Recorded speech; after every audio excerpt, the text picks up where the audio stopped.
Greetings and salutations, ladies and gentlemen. No! Oh, welcome everybody to episode 269, which is your girl's favorite number of the Hoots podcast. Welcome to the podcast, everybody.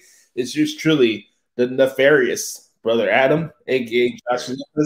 Hope you guys are doing well on this week. And we're already in August. I feel like I repeat myself each week, but it's crazy how quick this time has gone by this year. You can follow me on Twitter at Josh Lopez Media. While you're at it, please spam at Twitter Support and put in the hashtag Free the Hoots podcast. Now we're going to enter month 6 of being fucking suspended on Twitter, the worst social media website on God's green earth. And I know people are like, well, what about Facebook? Hey, I'm not going to rip on Facebook. We're allowed to actually record our full show on Facebook. So this is a little treat for you guys. Right. So with that being said, you can also follow me on Twitter, on Instagram at Joshie Lopez 94. Hit me up at Josh Lopez Music as well if you want to see me do some guitar covers. A couple other things to plug. Make sure to subscribe to our YouTube channel so you never miss the video versions of the podcast. We're on the road to reaching 100,000 subscribers. That means a lot for our YouTube channel. We're doing really well on our Anchor account for the audio podcast. We just passed 300. We're at like 304 right now as far as downloads and stuff. So it gets better as the weeks go on, and it's thanks to each and every single one of you who support the show each week. So myself and Brett Carter, thank you for that. And lastly, and certainly not least, besides subscribing to Apple Podcasts and all that fun stuff, but ProWrestlingTranscriptions.com. Yes. Bookmark the website. It's the best point of reference website in professional wrestling today. So I am alongside the director of operations. There's only one of them. The other one's, I think, in Knoxville, Tennessee right now as we speak. So here's the real director of operations, Derek Stoughton. Thank you very much. Appreciate it. Always a pleasure to be back here on the podcast that hoots. No. But yes, no, there is only one director of operations. He is the director of all operations, not just of the Hoots podcast, but about your office building, your restaurant, your Subway, whatever it is. I operate and direct all things, brother Adam. All things. Yeah. Does that count the executive suite where you're cheating on your personal assistant? Does that... Josh, nay on the eating chase. If my girl heard that, she'd probably be like, "What are you doing?" Right. But not glad to be here. Real quick, and I don't do this often at the beginning of the show, but, just real quick, be sure to follow me on social media. You follow me on Twitter at Derek Stoughton. Check out my work on WrestlingRumors.net. Last week, I wrote an opinion piece about AEW. Definitely check that out. You can also find me on my music website, DerekStoughton.com, and see all the stuff that I'm doing there. So glad to be here, Josh. Glad to be talking some wrestling. We have a lot to get into. And I think, Josh, and you can feel free to disagree with me, but most of our the discussions this week is going to be stuff outside of the ring, I would imagine, this week, as we have a lot to talk about there. But ready to get after it, my friend. Yeah, we got a lot to get into this week. I was at Monday Night Raw this week at the Rosemont Horizon. I'll be talking about my experience about that this week in WWE. We're getting a lot of buzz right now. It looks like what the hell is wrong with AEW starting to garner more buzz as the weeks go by. I really don't know what that means for AEW, but here at the Hoots podcast, we take that as a major compliment, and we appreciate you guys enjoying the segment each weekend. So it's a goal to improve from the previous week's edition, and I'm sure this week will not be any different. Well, Josh, it probably means that we're going to get blocked and, called out strikes. Called out by AEW because they only pander to their fan base. They don't pander to the people that actually criticize a wrestling product. Oh, but by the way, they'll go at their content creator because they shared a clip of one of their performers talking about rape and mental health, but they're going to drop a copyright strike on them just to save face, right? Oh, God. We'll save that later on. For those who are watching us on Facebook, all I ask is to like the video and share. It helps expand the show, get some more viewership on here. But on that note, we're ready to rock and roll. We got questions to answer here on this lovely podcast. Let's do it. Man, let's do this. We're going to start off per ritual. As always, if you ever want to send us a question to the Hoots Podcast, all you have to do is hit me up on Twitter at Josh Lopez Media or the Hoots Podcast at gmail.com. So do that, please. All right, we're going to start off with the good brother Chris Zaletta, X-Teen Zaletta 24X on the Twitter machine. He says, "What up, Oos? Here's some questions for the Q&A this week." I love you. He always writes it this way every single week.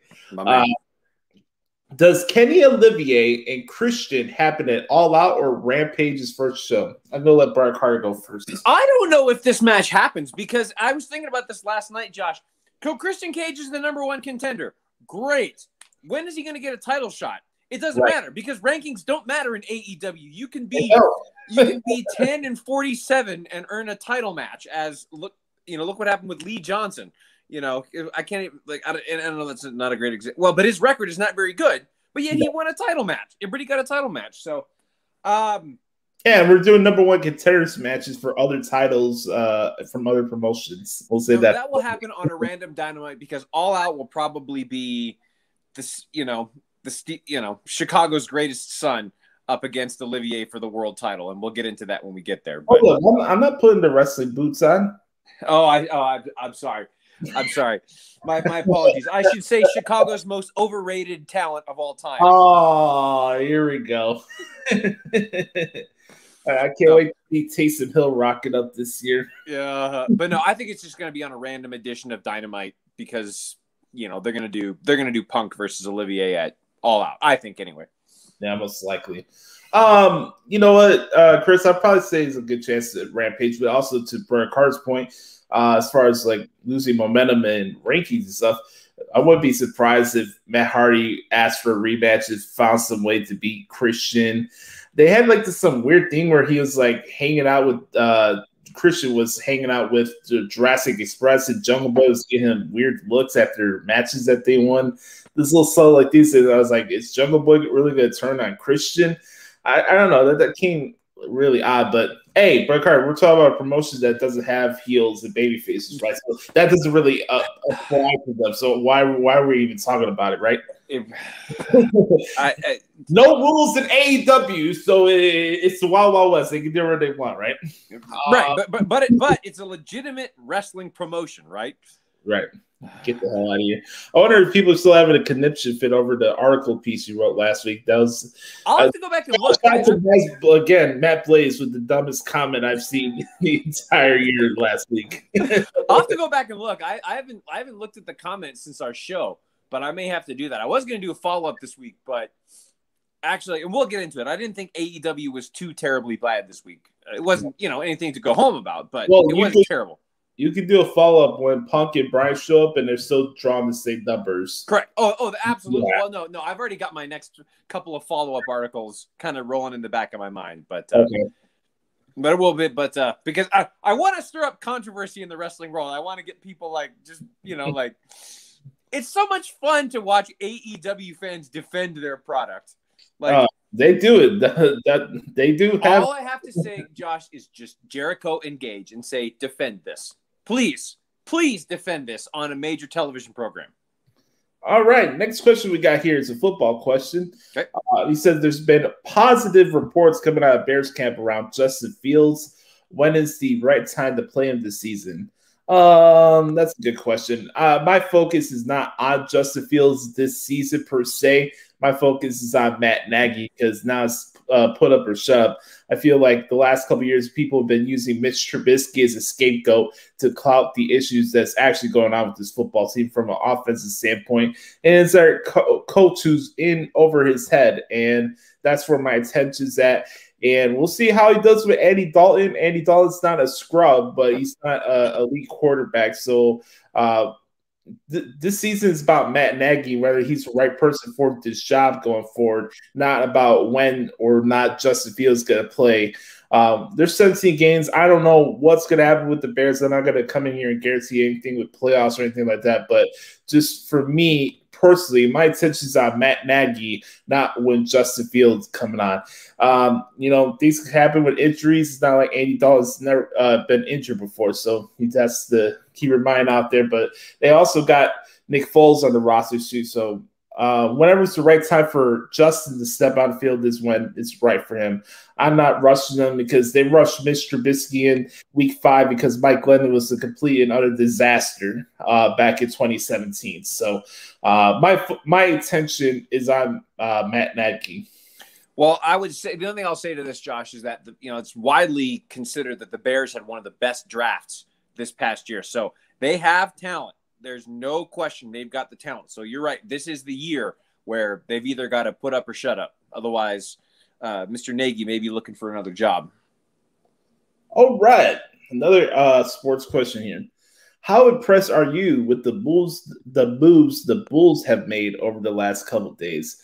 Interesting question on that end. We are in the middle of NBA free agency that's been going on over the past couple of days.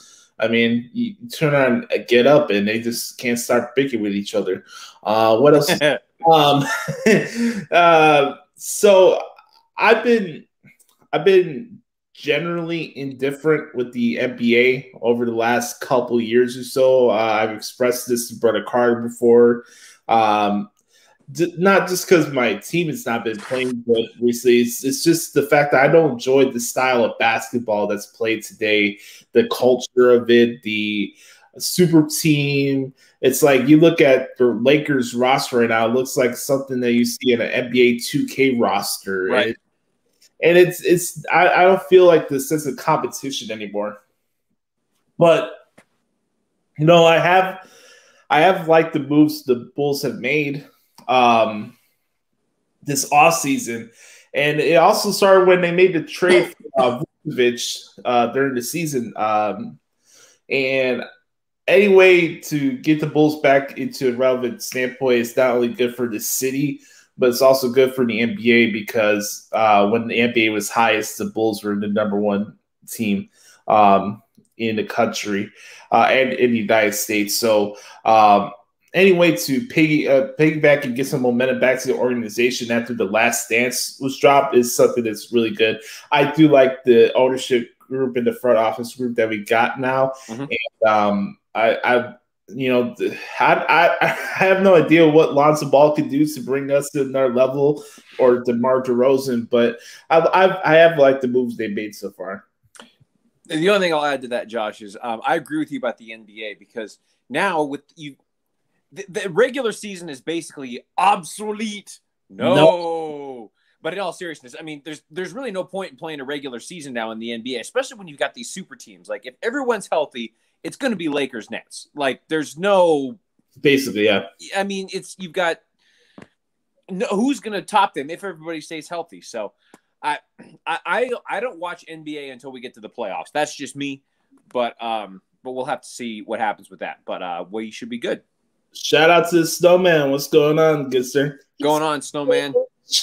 I was gonna say the NBA is just complete hot garbage from an entertainment standpoint. Yeah, but I'll never pass up seeing Charles Barkley talk about churros and I'm a woman with their toothbrushes.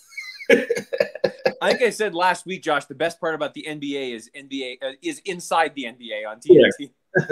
Exactly. Which, by the way, if you haven't had a chance to check out the Inside Story documentary, it's very good. I really, really would recommend that to everybody. The Inside Story document to celebrate 30 years of the Inside the NBA on TNT. It's phenomenal. Check it out. For a small 4-part miniseries, it's wonderful. Check it out. Yes. No. Gotta keep Come on, brother Adam. -4 on your performance evaluation. Surprise! You're getting a performance evaluation today. You didn't know. I wasn't gonna say anything, but now you're dropping these stuff. You got up your game, brother Adam. What was it? Because I was on TV this week, I had to get performance. That's right. Yeah, we had to dock you up a little bit. We got to, we forgot to put you in makeup. We forgot to put you in, all the stuff for presenting on TV, and I'll give myself -2 on that one, but yeah, especially there's not much to look at. Anyways, at least for me, I wasn't going to say anything. Okay, go ahead. with the growing concerns of COVID, do you think it's going to affect events in the coming months? I'm not going to come here and speculate on that type of stuff. I think a lot of the stuff, as we've been saying, and since we've been doing these shows together through this COVID experience, is that all this stuff is fluid. Is it disconcerting that these variants are starting to force schools to have, again, mask mandates and stuff like that? Sure. It gets to the point where you don't know what to believe or what process you're supposed to go through. I mean, I'm not going to come here and say, oh, you're an idiot if you don't get the vaccine or whatever. You do you. I do. I'm fully vaccinated. I've been fortunate enough to avoid this stuff since it started. But, yeah, it's disconcerting because we have no gauge on when this stupid thing is going to go away, and people are more fixated being rebellious. Oh, this not real. Oh, this is getting away of my freedom and my right to live my life. And like, it's just ridiculous. But it is concerning. I know that they said they're going to have people have to wear masks at SummerSlam. I saw that stadium. So let's see how that plays out. But that's just my opinion. Yeah, it's hard to say, Josh. I mean, you know, as we know, things could turn around, you know, in the next 2 weeks. You just never know. Yeah. The only thing I would say is that, you know, at some point, because, you know, and my brother, he works in the medical field, and, you know, him and I have been talking and stuff. It's like, this thing is going to mutate always. That's what viruses do. You know, that's the, yeah. So you know, it's going to keep mutating and mutating and mutating. And at some point, you know, we're going to have to say, look, we're dealing with this thing. We've got to live with this thing now. Let's figure it out, because, you know, we don't want to wear masks for the rest of our lives, kind of thing, you know? So, but at the same time, I trust our health officials to make the decisions that are best for them. And I'm fully vaccinated as well. And so we'll just have to see. But I hope that it will still cause people to enjoy SummerSlam, enjoy the show. And I think it's going to be a very fun show for everybody. Yeah, and folks, I'm wearing the shirt that I wore to WrestleMania. I went to WrestleMania while COVID was still majorly going on. I took that risk, knowing that you just have to be proactive. And then going back to what we mentioned last week, just gotta be self-aware. Gotta have some self-awareness and be cautious about how you go about the way you move, pal. All right, next question. Let's see what Chris has here. In your opinion, has Nick Khan been better or worse since coming into WWE? Well, I think it's hard for me to say, because I don't think people actually realize what Nick Khan's position is in WWE. He's not Mark Carrano. He's not John Laurinaitis. He's not the head of talent relations. So everybody's been like, oh, Nick Khan is bringing down the WWE because they've been having so much releases. He's executive vice president of the company. He's not a head of talent relations. It's two totally different positions. And you see what WWE's been able to do with their financials, the TV deals, the other stuff that's going on right now. To say that Nick Khan's come here and made things worse for WWE, I just don't see where you come from with that, because he's not involved with booking and creative decisions and releases. You got guys, I can't stress this enough. WWE works in such different parameters than your standard mom and pop wrestling organization. It's a publicly traded company. It's not going to go by the playbook of the territory days like it was in the 70s and 80s. It's just different parameters. So, yeah, maybe it's not for you in your age demographic, but you got to realize the actual stuff that's going on behind the scenes to thrust these type of hot takes I've been seeing on social media recently about this, because you guys don't even know his position. You're like blaming all the releases on him. Does he have suggestions of things to, you know, help out business? Sure. But he's not calling these people and firing them. I don't know. It's just hard for me to say, like, oh, I'm going to come here and trash Nick Khan for what? Because Bray Wyatt got released? That's his fault? Right. Like, as if we don't have any idea that maybe Bray... Hey, how about this? Who knows? Maybe Bray Wyatt did not want to be there anymore. And here's another thing people have to think about. You know, if you don't want to be somewhere, You don't have to be there. And it doesn't have to come with some big ass wave of, oh my God, I can't believe this. You know, it's okay for people if they don't want to leave, you should be there. Right. It's okay to have amicable leaves of appointment, you know? Right. Go ahead, bro, Carter. What do you think? Yeah, no, I don't have much to add about this. It's and I will admit that my first reaction to all of this is balancing the books. WWE is a multi-billion-dollar company. How do they not have money to pay these people? But then you look at their talent roster and it's like, well, shoot, there's, 200 people on the books or whatever. You can't keep everybody. So it's a very fine line. And I'm sure we'll get into more of the Bray Wyatt stuff before the end of our segment here, but I was shocked by it. It didn't make any sense to me. Some of the releases over the last few months have not made any sense to me at all. But again, I don't know what that's not really my job to, I'm just a guy who happens to have a platform to give his opinion. I'm not in the boardrooms. I'm not on the accounting staff. It's hard to say. So I don't know. I honestly, I don't know. The only thing I will say, Josh, is I am very skeptical when they say that WWE does not have the money to pay these people, because I'm like, I know that's not true, because it's just, you can go back and listen to the quarterly earnings. Like, they're doing just fine as far as financials go. So that's the only thing I'll say. But on the other side of it, I'm not in the boardroom, so I don't know. We got a couple more here for Chris before we go to the next set of questions. Oh, we actually did get a Ric Flair question. Here we go. Woo! Here we go. Do we seriously need to see Ric Flair on TV in another promotion at this point? This is a great question. Go ahead, Brooke. No, we don't, but we're going to. I mean, as the second that Ric Flair got released, I'm like, oh man, he's signing with AEW. Of course he's going to sign with AEW for for a few appearances here and there. Of course he is. Yeah, I mean, why wouldn't he? I mean, to get his payday. So, I mean, they'll bring in, it'll probably be at All Out or whatever. They'll do something, and they'll bring on Ric Flair, and he'll get a pop, he'll get his paycheck, and then he'll go away, And then Tony Khan can say, hey, we got Ric Flair in our company. Look at how great we are. I mean, he did it with TNA, of course he's going to be in AEW. Yeah, he might as well. I mean, AEW's run by a fucking Mark, so they're rehashing angles from WCW and ECW every single week. By the way, have you noticed anything new or creative about AEW since it's been created? Nope. I'll throw the question out there. Absolutely not. What is elite about All Elite Wrestling, Josh? Absolutely nothing. Yeah, it's not an if, or it's about when Ric Flair is going to show up. No, I do not need to see him on my TV. But I will suggest, for those who've never seen Ric Flair's segment with Jay Lethal, again, it's one of the funniest segments I've ever seen in wrestling. Oh, it's unbelievable. It's unbelievable.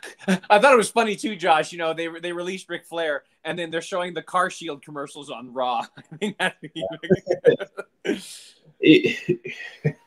Poor LA Knight had to take the bump for him. I know. All right, here we go.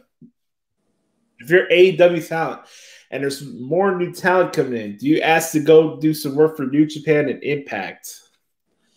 I'll take this one because more of my field and stuff. I say no. And here's the thing, like we mention this each week, like on paper, cool. It's a concept that you have all these wrestling promotions working together and try to make it off. It's like what they're doing is bigger, or it's good to see what WWE's doing. They're not even scratching their, what, when it comes to financials. You can have a pay-per-view of New Japan versus AEW versus Impact versus the NWA versus MLW, AAA, anybody else, Ring of Honor. You can have a 6-way promotion, one pay-per-view, right? It still will not do the business of a WrestleMania. Right. That's a shoot. I don't care if that gets you in your feelings or you get upset about that. That's just a shoot. And here's my thing again. What company is benefiting from this partnership? Outside of buzz and social media clicks. There's only one promotion, Josh, that's benefiting from this partnership, and that's AEW. We're in the business of making money. We're not in the business of retweets and likes and subscriptions to websites. Nope. That's what people forget about when people constantly say, "Oh my God, this is such a great time to be a wrestling fan. We got all these companies together. Impact can't even get past 100,000 viewers on TV each week. What the fuck are we talking about?" I'm happy for New Japan that they're getting some more buzz and get some more U.S. Traction, and they appear on AEW shows. That's fine. I don't have an issue with that. And New Japan's going to be having some more expansion of their shows in the U.S. and tap into that market. More power to them. But if I'm a homegrown AEW talent, right, the private parties of the world, Darby Allin, Jungle Boy, all these other guys, and here comes Daniel Bryan. Here comes CM Punk. Oh, here comes Tanahashi. Here comes Ishii. Here comes all these other guys.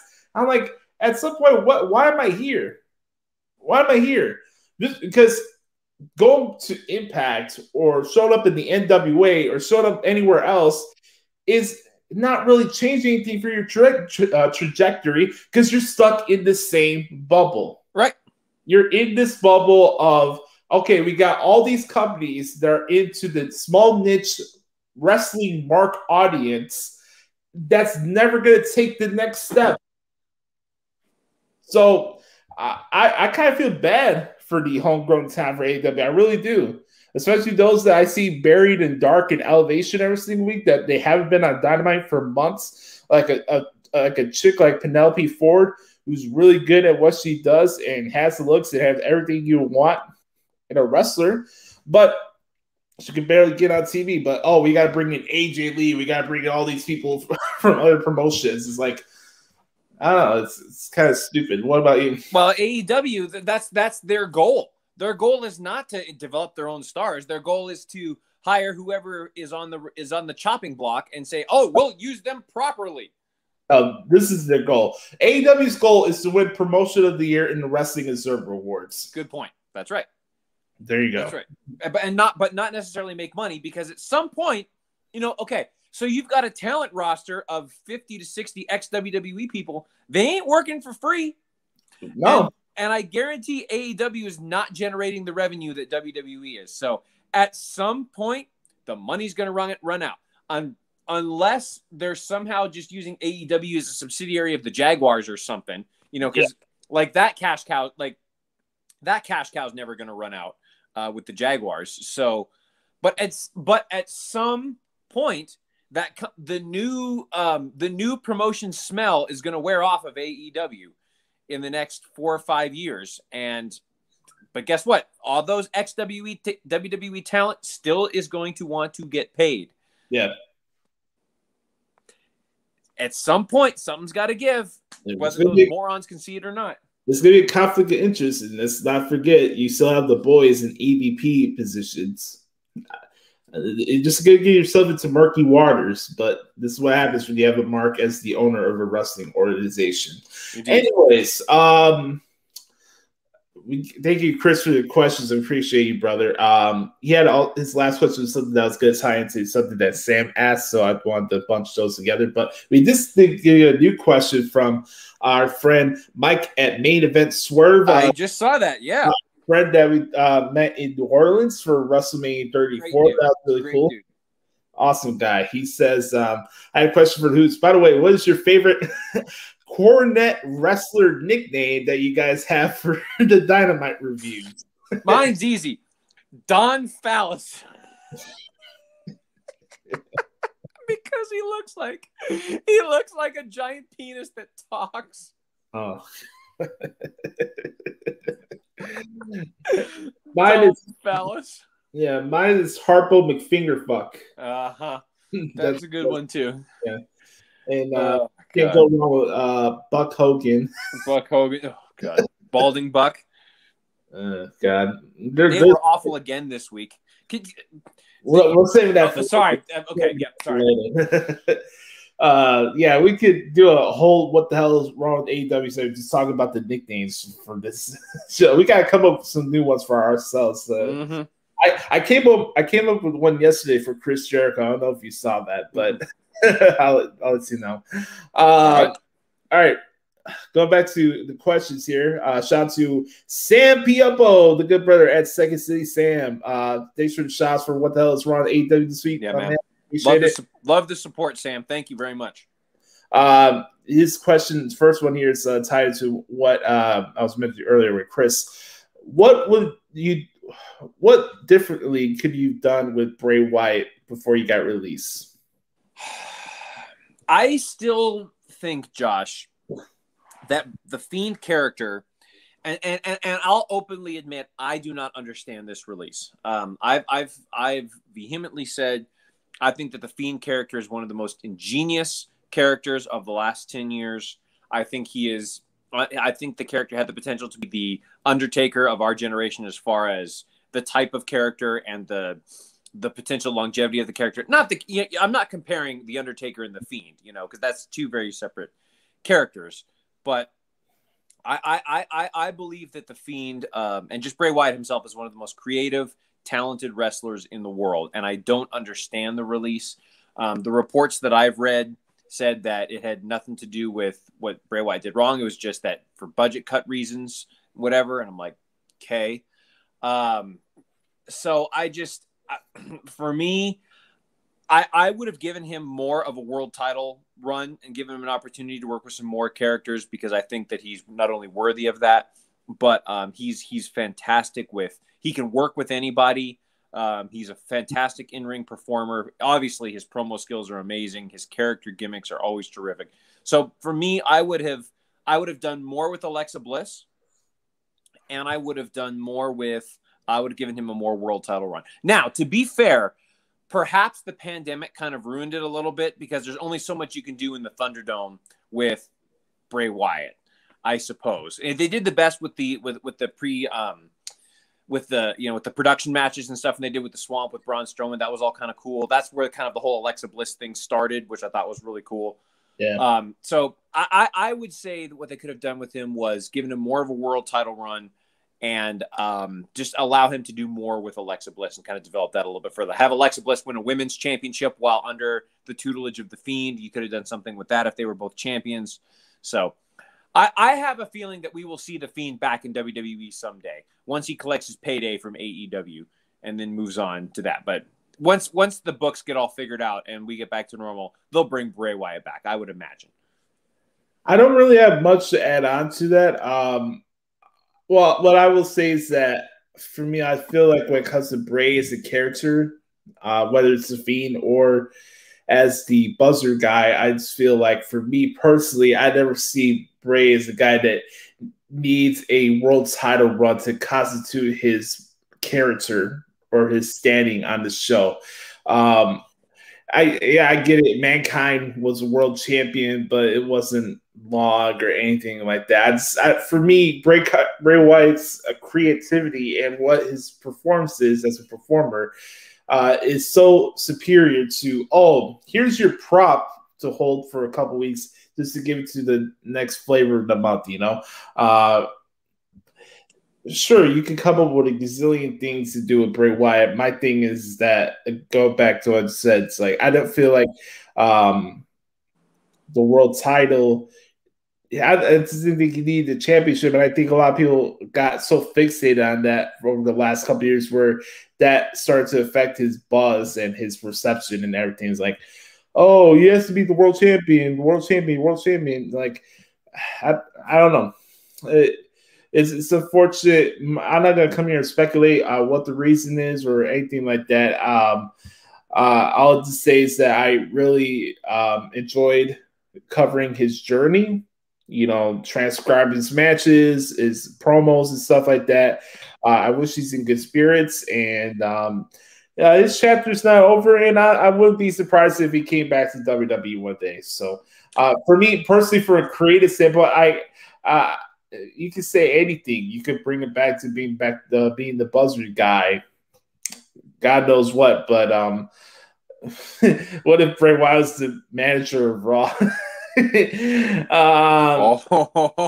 That'd be awesome.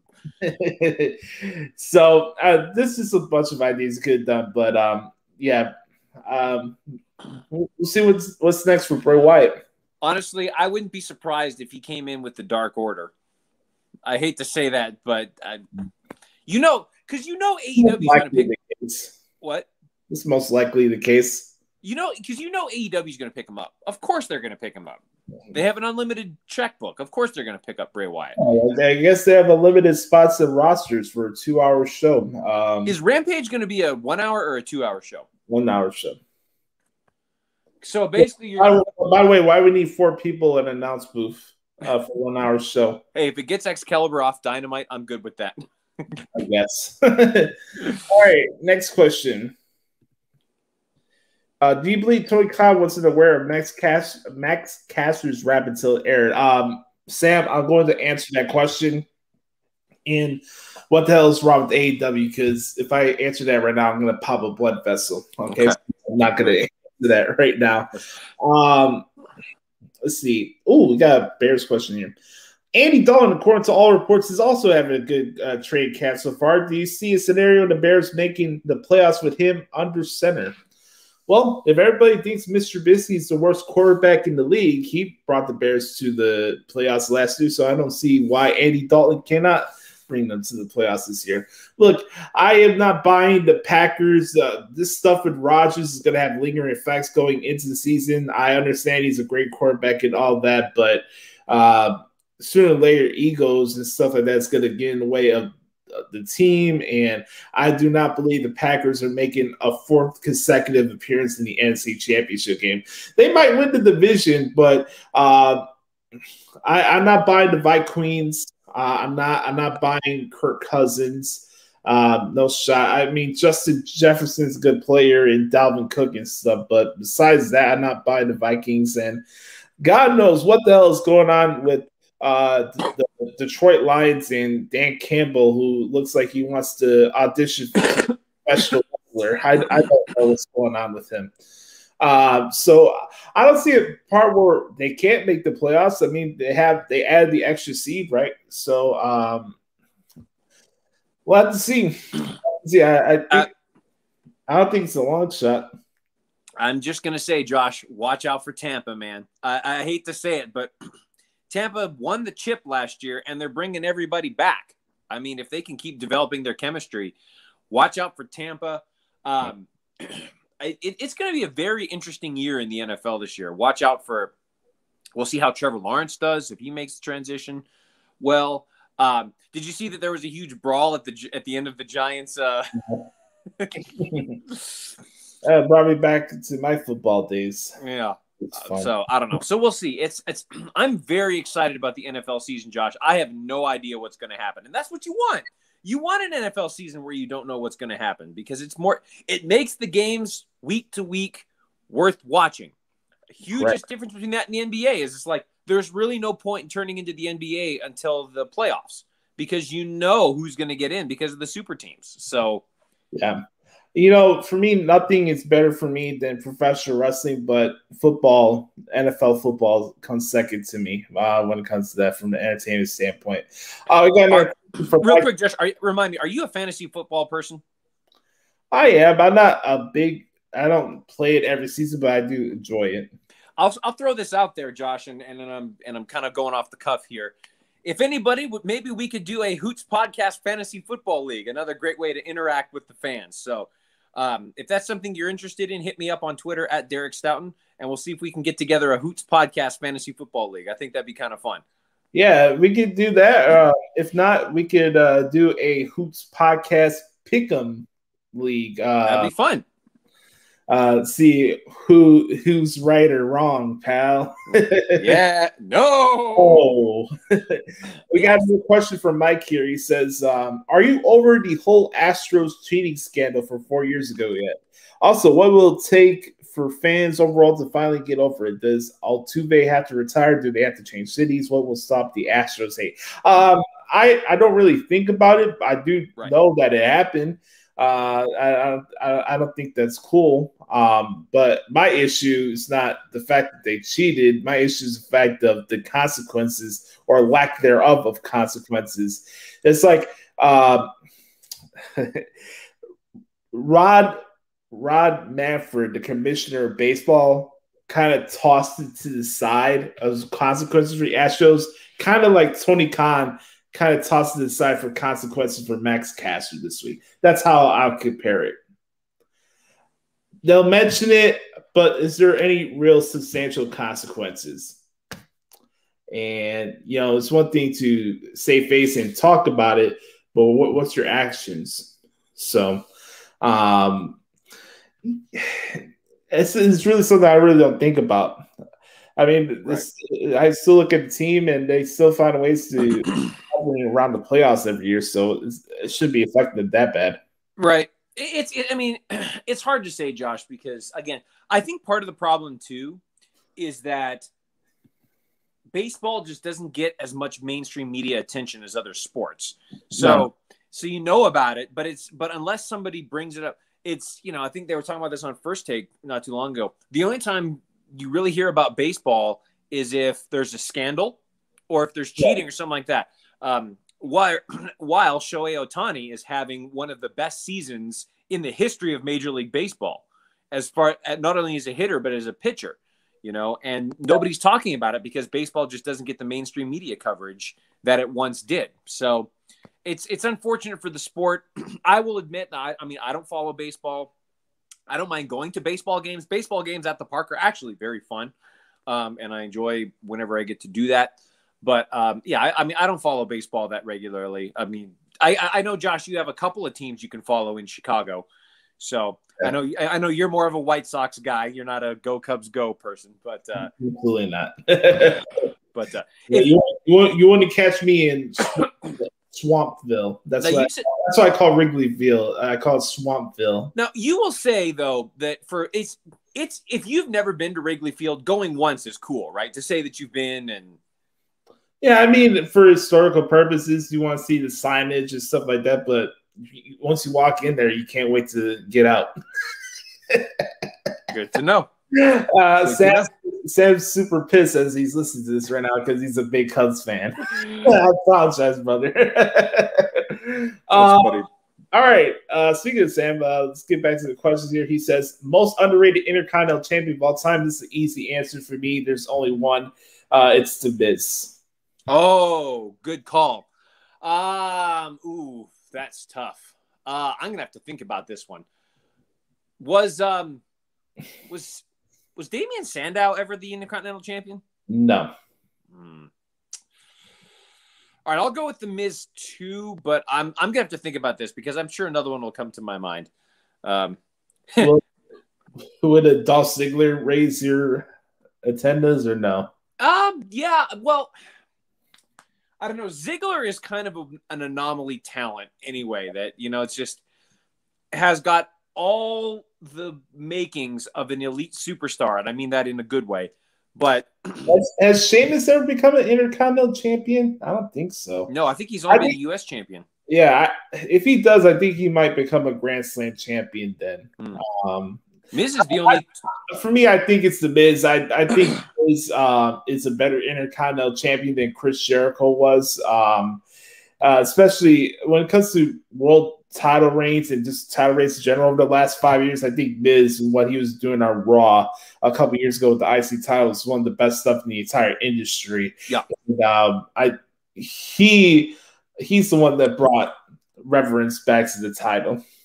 Well, he says himself, so. well, you could throw Ziggler in there too because his rivalry with The Miz was fantastic a few years ago. So yeah, we'll see. But I like that answer of The Miz. That's good. Yeah. All right, next question. Would you have liked to see Kurt Angle in UFC in his prime? Sam, I'll answer this real quick. Sure, for the spectacle of it, but me personally, I am not a fan of MMA. I'm not a fan of the UFC. I'm not going to pay money to watch their pay-per-views. If it's something, if I go to like a Buffalo Wild Wings or something like that, they have it on screens, maybe I'll look at it for a couple seconds, but I'm generally indifferent to MMA, so sure, why not? I actually like MMA, Josh, and I follow it somewhat. Looking forward to UFC 265 this night, this weekend. Sad we don't get to see Amanda Nunes. She tested positive for COVID, so she's out of the event, won't get to defend her title. So Lewis versus Gaines is going to be a hell of a fight this weekend. It's going to be absolutely tricky. I'm just reminding myself who's all on the card. Yeah, it's going to be a great card. I don't think I would have liked to see Angle in MMA. I just don't think that, just knowing what I know about him, I don't think that would have worked very well. I just don't think he's got the size or anything like that to really be an effective fighter. So I would not have liked to see that. All right, next question. 3 favorite women's wrestlers outside of WWE/NXT. Good question. Ooh, okay. For me, it will be, and again, these are just the ones that I've exposed to. Britt Baker, DMD, Thunder Rosa, and let's see. Who else has been really good outside of NXT? Okay. You said Camille from NWA is really good. Yeah. So, okay. So and I need to watch more of her stuff, but I'll definitely say Britt Baker, Thunder Rosa. And she's like Camille has like we're not gonna get time to talk a lot about this when we do the AEW review. But like Camille, she has a lot of the characteristics like Beth Phoenix back in the day, like China. She's just a different performer, but she has it, and she's good for her size and what she does in the ring. And I enjoy her promos. Obviously, I get more time watching her in the NW Power and stuff. But go ahead. I thought of a third, Deontay Purrazzo from Impact. She's terrific. So those would be my 3. I mean, those are the main ones everybody's talking about, and they're definitely not bad choices for sure. I'll add a couple. I won't do 3, just so we could change up our answers, not repeat ourselves. I'll add those 3, but I'll also add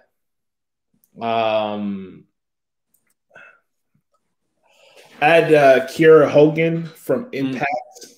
She's very good. Also enjoy what I see out of Sky Blue from the NWA, who's been putting out some interesting performances recently.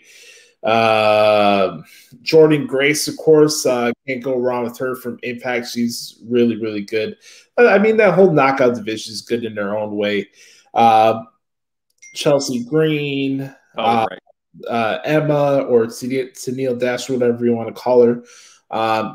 Those are the other ones that stand out to me. And of course, the one that's not signed, that hasn't been on TV on any promotion over the last year and a half or so, is Tessa Blanchard. She supersedes all of them, but she hasn't been on a promotion recently, so we got clearly added to this conversation. Why has that been? Has she been hurt or just? Well, she got herself in a lot of backstage mumbo jumbo heat stuff in various promotions. And then for she got married in Mexico right as the COVID stuff started. Oh, that's right. That's right. Down there. By the way, I'm not knocking her marriage with Doc. I mean, marry whoever you want. I'm not going to come here and begrudge them. Yeah, it's odd, man. She's a fantastic performer, but it seems like she's on the persona non grata list. Look at there. There's a big word for today. Nice. All right. Would you like to see a Enzo and Cass reunion in WWE? Me personally, I would like to see Enzo and Cass reunion. I'm really happy for Big Cass. He actually got to main event his first pay-per-view this past weekend for Impact Wrestling. Awesome match with Eddie Edwards, a hardcore match. If you guys haven't seen it, go out your way to check it out. His name is William Morrissey. He's been doing some really good stuff on Impact recently. And as much as I did not like Enzo's stuff on 205 Live, I did like their pairing as a tag team. So I would like to see them back. I would not, just because of what I've seen from Enzo outside of the ring. Like, Enzo is just not a good person outside of the ring. And I never want bad people to get opportunities, you know? Like Cass, I believe he got a raw deal in WWE. I think that he could have been. I mean, I still remember his breakout match in that Fatal 4-Way match for the Universal Championship when Kevin Owens won it. He was fantastic in that match, and I think he has potential. So I'm happy for him. I hope he eventually gets back to WWE someday. But if he's doing great stuff in Impact right now, then more power to him. Let him run with it, and we'll see where his career goes from here. Yes, exactly. Last question. Wait for it. I just had it right here. Okay. Super acted dumb. Oh, here you go. Do you buy Cody Rhodes retiring? No, I don't. God, no. He says he doesn't. No, I don't either. Jeff Jarrett still strutting around. That'll be my answer to that question. Jeff Jarrett, Triple H, Oh God, I can't wait till we get to this segment. Well, before we do, I do want to mention one thing before we get to this week in WWE. All of us here at the Hoots Podcast want to send out our condolences to the family of beautiful Bobby Eaton, who passed away this morning at the age of 62. Also wanted to send out condolences to the family of Burt Prentice and Jody Hamilton, who also passed away this year. All three guys who had major roles throughout the territory days and in WCW and the NWA. When you look at standard bearers, and they always talk about in-ring workhorses and stuff like that. Bobby Eaton's always number one on that list for a lot of people, especially during the 80s and 90s. And you can't go throughout one Stone Cold Steve Austin Broken Skull session without him mentioning or making some type of reference to Bobby Eaton. And, he wasn't the biggest charismatic guy, but he was pro wrestling to the T. He's a really really good performer for his time. And of course, the Midnight Express with Jim Cornette, one of the greatest heel tag teams of all time. I know that's my guy Jonathan Hood's favorite tag team. And our thoughts are out with Dennis Condrey and Cornette, of course. Everybody that's affected by this, it's kind of sad. These periods of death come in threes all the time, and I hate seeing that. But it's terrible news. But our thoughts are with Bobby Eaton and his family. Absolutely. It's, I remember watching him growing up, and when I was watching a little bit of, I'd catch him on WCW Saturday Night or something like that, and I thought, man, he's wonderful talent. I recognize the name a lot. Growing up with the Midnight Express and all that kind of good stuff. So he will definitely be missed. From what I was reading, he was one of the most nice, kind, gentle people in the wrestling business. Just was a pleasure to be around all the time. And so he will be sadly missed. And certainly our best wishes and thoughts and prayers out to the Eaton family during this difficult time. All right, folks, it's time to get into what happened this week in WWE. Let's do it. Before we get to my adventures out to Rosemont. Let's take a swig of water, yes? Yep, taking a quick swig of water, as Stone Cold Steve Austin was saying. We're going to start off with SmackDown that happened in Minnesota this week. John Cena really tapping in and saying that Roman Reigns sucks. I guess he's been listening to some episodes of The Observer recently. It looks like I think like Seltzer is trying to convince himself that what Olivier and the Elite are doing is so much better than what Roman Reigns is doing. It's kind of funny to me. But yes, John Cena and Roman Reigns was made official for SummerSlam. Of course, that was going to happen. But we had the contract signed with Finn Balor. Right? Finn Balor. Right. And then then Baron Corbin. Oh, let's start with that at the beginning because that was really fun. Oh my God, dude. Your mic went out. Yeah, Bret Carter's mic went out. I can't hear you. Sorry, can you hear me now? Yeah, you're good. Okay, sorry about that. Yeah, I got a phone call. No, you cannot have my money. Dude, Baron Corbin, this new gimmick is outstanding. It's so funny. He's begging John Cena for title shots and all that kind of good stuff. And, John gives him a 20 or whatever. He's like, you only got a 20. You got movie. I'm like, you should let me be in your next movie, man. I promise. Like, do a brother a favor kind of thing. The new Baron Corbin stuff is hilarious. I thought it was absolutely great. And then throughout the night, him and the whole Finn Balor thing I thought was great. I think we're going to get Corbin and Balor. Well, we're getting that next week on SmackDown, right? I believe, or tomorrow night. Yeah. So I don't know if we'll get another match with them at SummerSlam, maybe on the pre-show or something like that. But I love the Baron Corbin gimmick. It's just hilarious. It's great. I'm telling you, man, they gotta do the thing where he like loses his like WWE badge or something like that, and he walks up to the building trying to get into the building, and they like, your name's not on the list. You gotta do that. He has to scrounge up enough money to buy a ticket to go watch the show. Yeah. Well, I love the part where like Roman Reigns, they're having the contract signing, right? And then he's like, "Hey, you heard what John said." It's just like I see a lot of myself in Roman Reigns, and like when he like starts talking and stuff, it's pretty funny. They had this roundabout way to get to Joshie and Roman Reigns, but it was the obvious choice. So that match is confirmed, and we'll see what they do tomorrow night. We got a couple weeks out before SummerSlam, so we still got time to let this play out and see. It would be cool if Joshie came out as Dr. Thuganomics one time. I think that'd be cool. But if not, it'd be funny because Roman Reigns, he's mentioning, "Oh, Joshie's just doing the nostalgic." What if Joshie came out as Jacob Toretto? By the way, I have not seen the new Fast and the Furious movie yet, so I have not yet seen it. So I have to see that first before I make any judgments, if you will. No. Oh, by the way, the greatest women's wrestler of all time came back this week on SmackDown. Yeah. The Shawn Michaels of women's wrestling is back.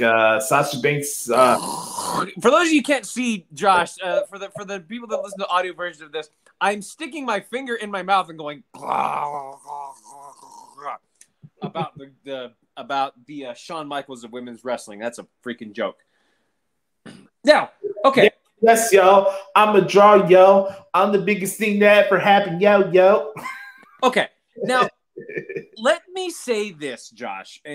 I like Sasha Banks. I think she's talented. I think that she absolutely deserves a seat at the table.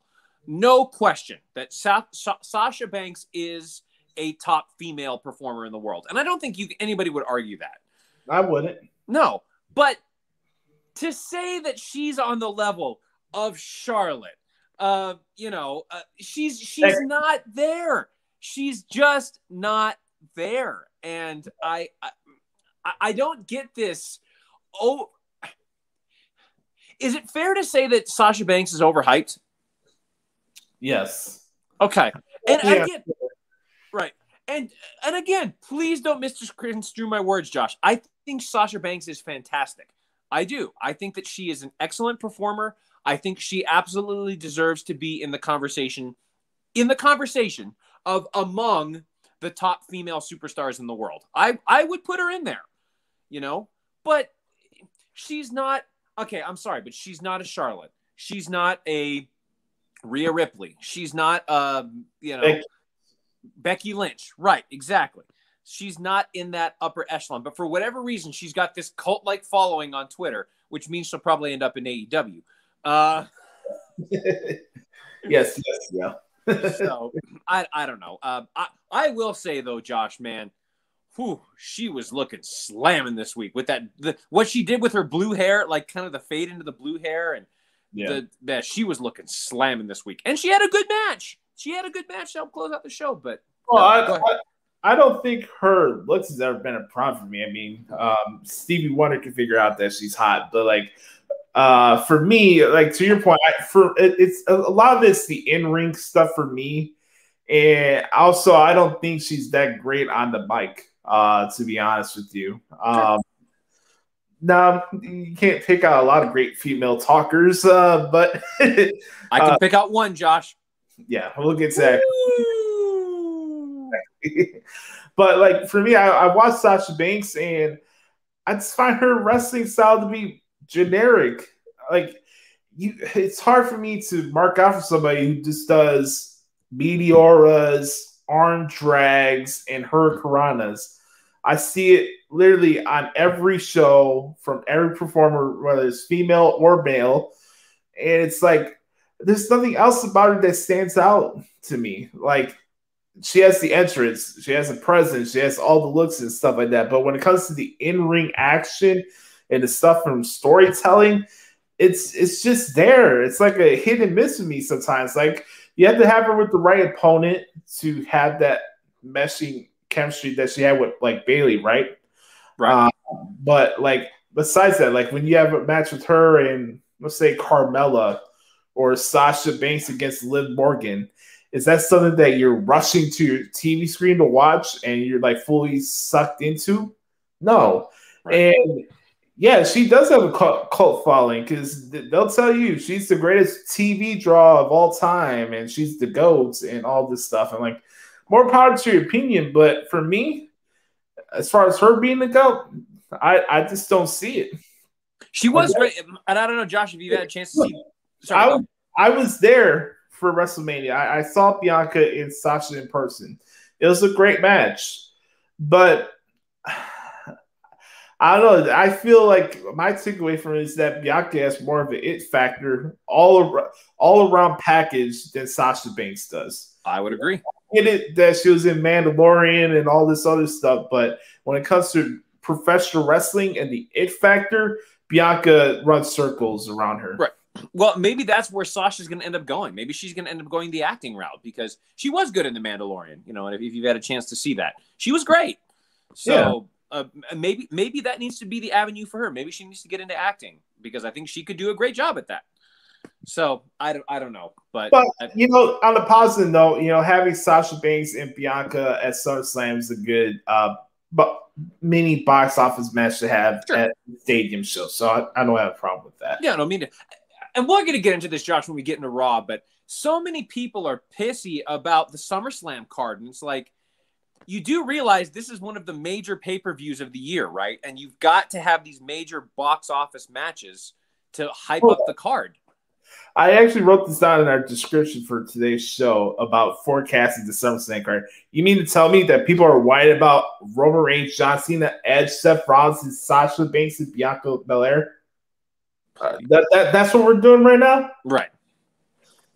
Yeah, let's compare that to Kenny Olivier and Christian Cage, Miro against Jungle Boy, and Britt Baker against Thunder Rosa again. Right. All right. Was there anything else from SmackDown you wanted to hit before we get to? I'll just talk about a couple things, Josh. I thought that the 6-man tag team match was a lot of fun, and the crowd was super into it. Like they were hyped. Minnesota was a great crowd this week, so that was great. They were really hyped into it. Let's see. To me, and we'll talk. I want to get your thoughts on this when we get into Raw, Josh. I think that Reginald is getting better every week, and he's really starting to find his rhythm and find kind of his thing. I really enjoyed his stuff on SmackDown this week.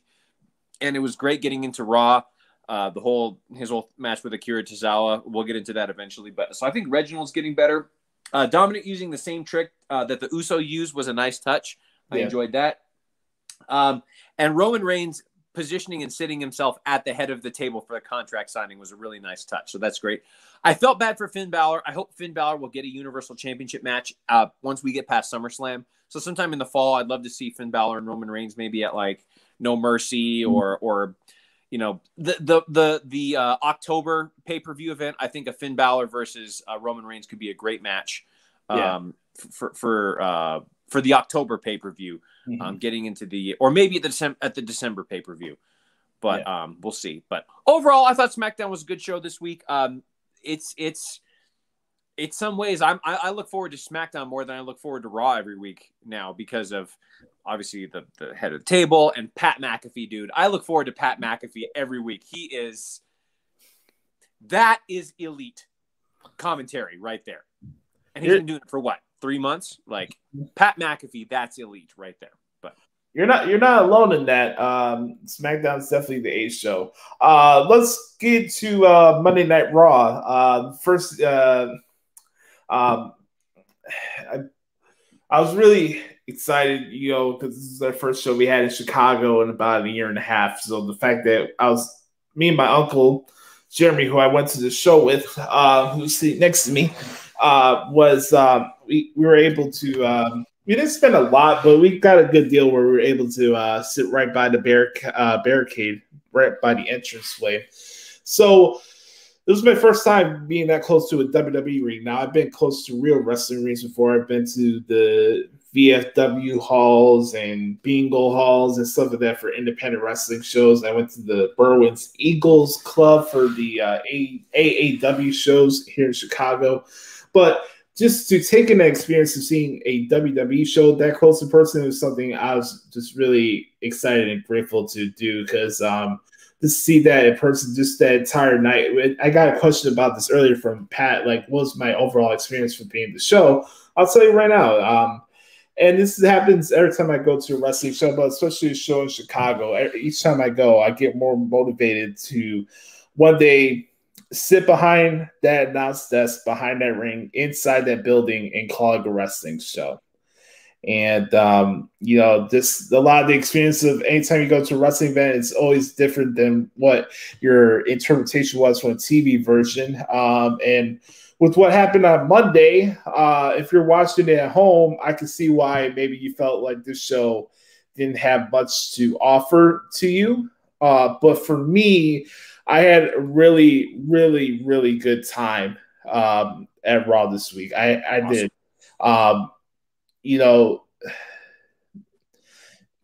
That set in person is freaking huge.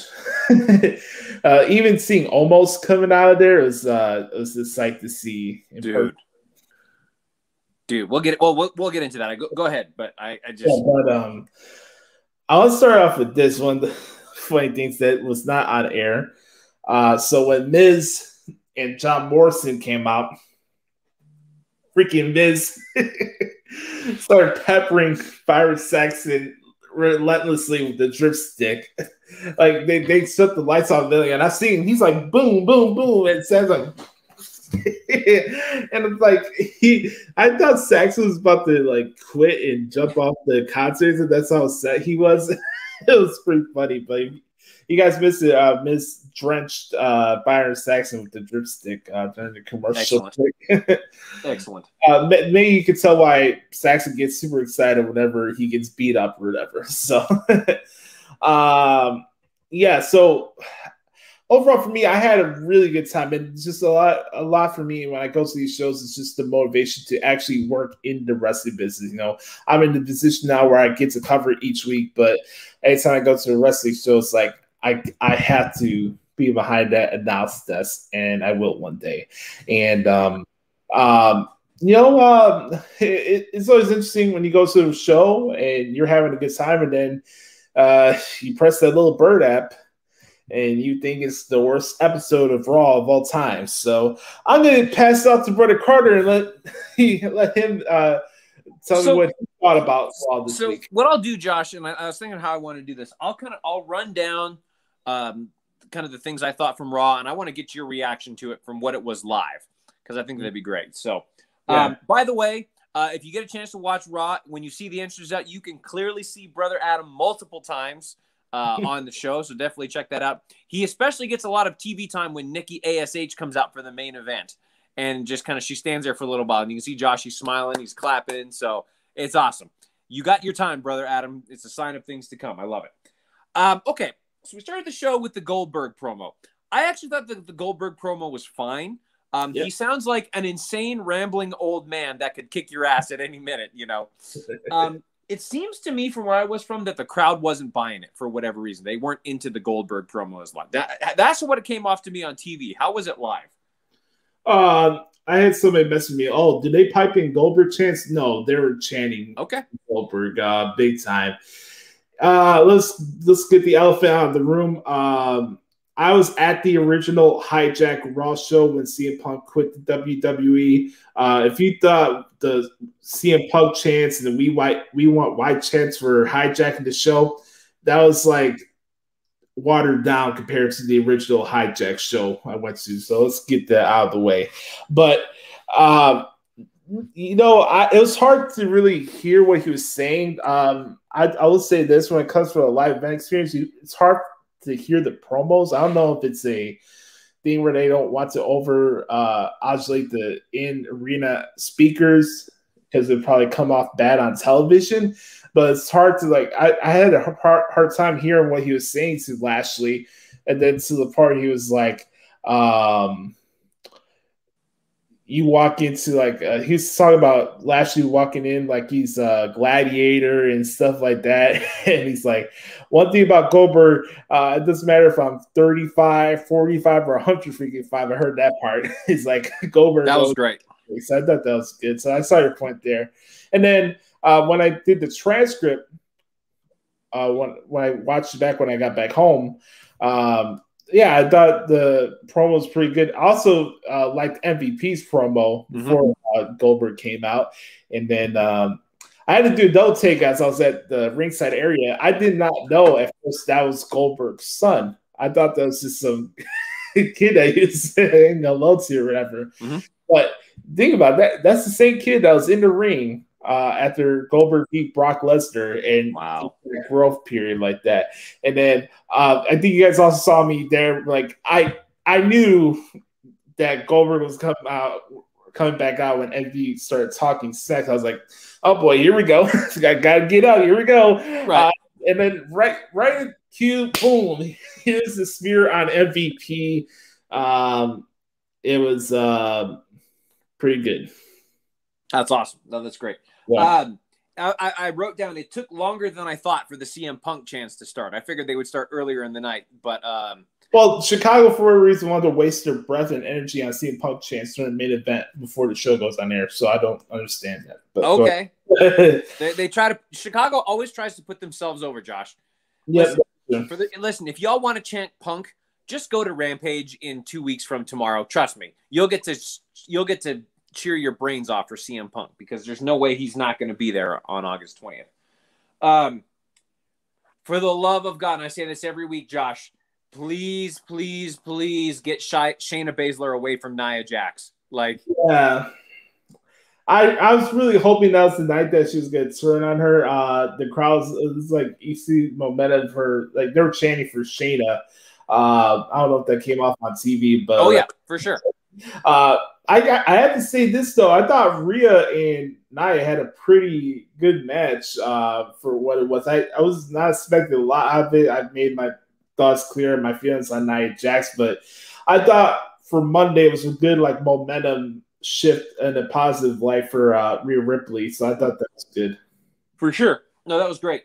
I didn't know that Mustafa Ali was from Chicago. It sounded like he got a pretty big pop when he came out, so that's pretty cool. Yes. I got a funny story. After Mace and T-Bar won, Mace was walking back and he's like, take one in the ass, Chicago. That's awesome. That's awesome. That's great. Charlotte Flair, she may cut one of the best promos in the industry. Like, it was fantastic. And she because I heard Chicago got the We Want Becky chance. And Charlotte shut that down real quick. Yeah, she's the measuring stick, and Waterfall pristine in person, not just on TV. So yeah, she's good. I mean, we knew this was built up for their no holds barred match, so we'll get into that in just a second. I can't wait for Piper Niven to eventually be on her own. I think she has potential. Yeah. How was the crowd reaction to Eva Marie? Eva Marie! I like Eva Marie, but I felt like there was just a lack of. I thought there was more of like indifference. That's not good. So, yeah, that was my takeaway from it. But it was nice to see Piper Niven wrestle in person for the first time. I got to see a lot of her work on NXT UK, obviously. So it was cool to see her wrestle in person for the first time. Also, you know, Chicago's always been a good crowd for Rhea Ripley, but also I know we'll get to this as well. But Keith Lee. Really I'm so glad you said that. Before we get into Keith Lee, the only thing I'll say is that Omos is growing on me every week. He's getting better and better, man. I don't know what is going on with Randy Orton. I'm not in the dirt sheet world. I don't know what the hell is going on with him. I also don't know what happened with AJ Styles because he was advertised for this show on Monday. This was part of the show that I did not get, and yeah, you get it, Omos and Riddle. Yeah, of course you want to make Omos look good, but I thought this is a missed opportunity to set up that tag match for SummerSlam. I don't know if Raw's in St. Louis next week, but I thought it was a missed opportunity to not have Randy Orton on the show on Monday. I really thought that took the sales out of the crowd after that match, but Riddle's definitely over. Is he really? Yeah. Dude, Riddle's awesome. I was going to ask what the live crowd reaction to Riddle was. Like, were they... There's a lot of bros, especially when he had his backstage segment with Damian Priest. That was great. Damian, by the way, I'm the one that called Damian Priest becoming U.S. champion at SummerSlam. Just saying. He was great. The one thing I wrote here on my notes, Josh, is that Keith Lee is majorly over. Like, it sounded like the crowd was going nuts for him. Yes. And I was really happy for both guys. And yeah, I know the whole scuttlebutt and takeaway from the match. Like, oh my God, 50-50 booking. And like, oh, I can't believe Cross lost again. Man, I love to get to the point where I could watch a wrestling show without talking about booking or who won or lost as if like you're responsible for the creative team. Hey, anyways. If you want to watch a show, if you want a program where your booking will be completely followed, boy, do I have a show for you. Yeah. They don't do any 50-50 on that show, right? Mm-hmm. No, well, actually, more they don't because the Elite wins every week because it's all friends wrestling. But anyways, we'll get into that. Right. And then I said Reginald's growing on me. I thought his stuff with Cesaro was okay. And then a great match to end the show. Nikki Cross finally had an opportunity to shine. I thought that was a great match to end the show with Charlotte Flair. So it sounded like near the end of the match, the crowd was starting to get behind Nikki. Yeah, big time. I have a couple other things from the show that I want to mention from experience. One of the biggest takeaways I have is the fact that I don't think people really realize that the live event experience and what WWE is right now really is about the kids. I can't mention the number of different things during the commercial break. They would have like kids like showing off their promo skills or showing up their signs and stuff like that. If you go to a live WWE event, does it have vibes of Disney on Ice or stuff like that? Yeah, but again, a lot of this stuff is not curtailed to guys my age or Bret Carter's age. It's not an Attitude Era show anymore. It really is. It was a really big takeaway. Like you look at the merchandise stands, the stuff they do in the commercial breaks and stuff like that. It's just it's really geared for kids. It really is. It's a live event touring product for children, and that was really my big takeaway. I can't tell you the amount of kids I saw with John Cena t-shirts, and there's kids with Matt Riddle t-shirts on too, and it's not your mom or dad's wrestling anymore. Let's just say that, at least for WWE. But also a couple of things. I was really happy for Keith Lee and Karrion Kross because you have a match that's a rematch in the show, right? And maybe people would feel indifferent to it. But those two guys earned the reaction the crowd had towards the end of it. And I thought both guys had a really, really, really good match. So I was really happy for Keith Lee. And you can saw the emotion in his eyes after. Yeah, I noticed that too. And also, I was going to say, Johnny Drip Drip is definitely over. Him and Miz are awesome. I liked all that stuff they were doing with Ricochet and Sheamus, all that. I was fine with that. It was pretty entertaining. John Morrison's doing some really good stuff when he came back, so it was really cool to see that. And then as far as the main event, it was another thing where the crowd starts chanting for CM Punk, and it's going to tie into what we're going to talk about next. Charlotte and Nikki, just like Then here's another notch for Charlotte Flair. This is the second time in nearly a month where a crowd was trying to shit on a Charlotte Flair match, and she flipped the script where they're saying this is awesome towards the end of it. Have Sasha Banks do that, then we can have the conversation about her being the GOAT. Again, it's one thing to notice that at Money in the Bank, but to witness that in person in a city like Chicago, she's that damn good. I'm just gonna say that. One takeaway I had that I didn't put on Twitter, but we do talk about referees and stuff on the show. But I saw Chad Patton having a conversation with Nikki Cross at the ringside area, kind of where you know how Charlotte ran to the table in the corner. I kind of had a feeling that was that they were having a conversation for the match started. I think I had a little hint of what was going to happen towards the end with the conversation up there. I didn't hear too much, but I had a good hint. I will mention that. So the last thing I'll ask you about, Josh, is what are your overall? I'll just ask you this based on the live crowd reaction: who is over, and who do people not care about? Drew McIntyre is over.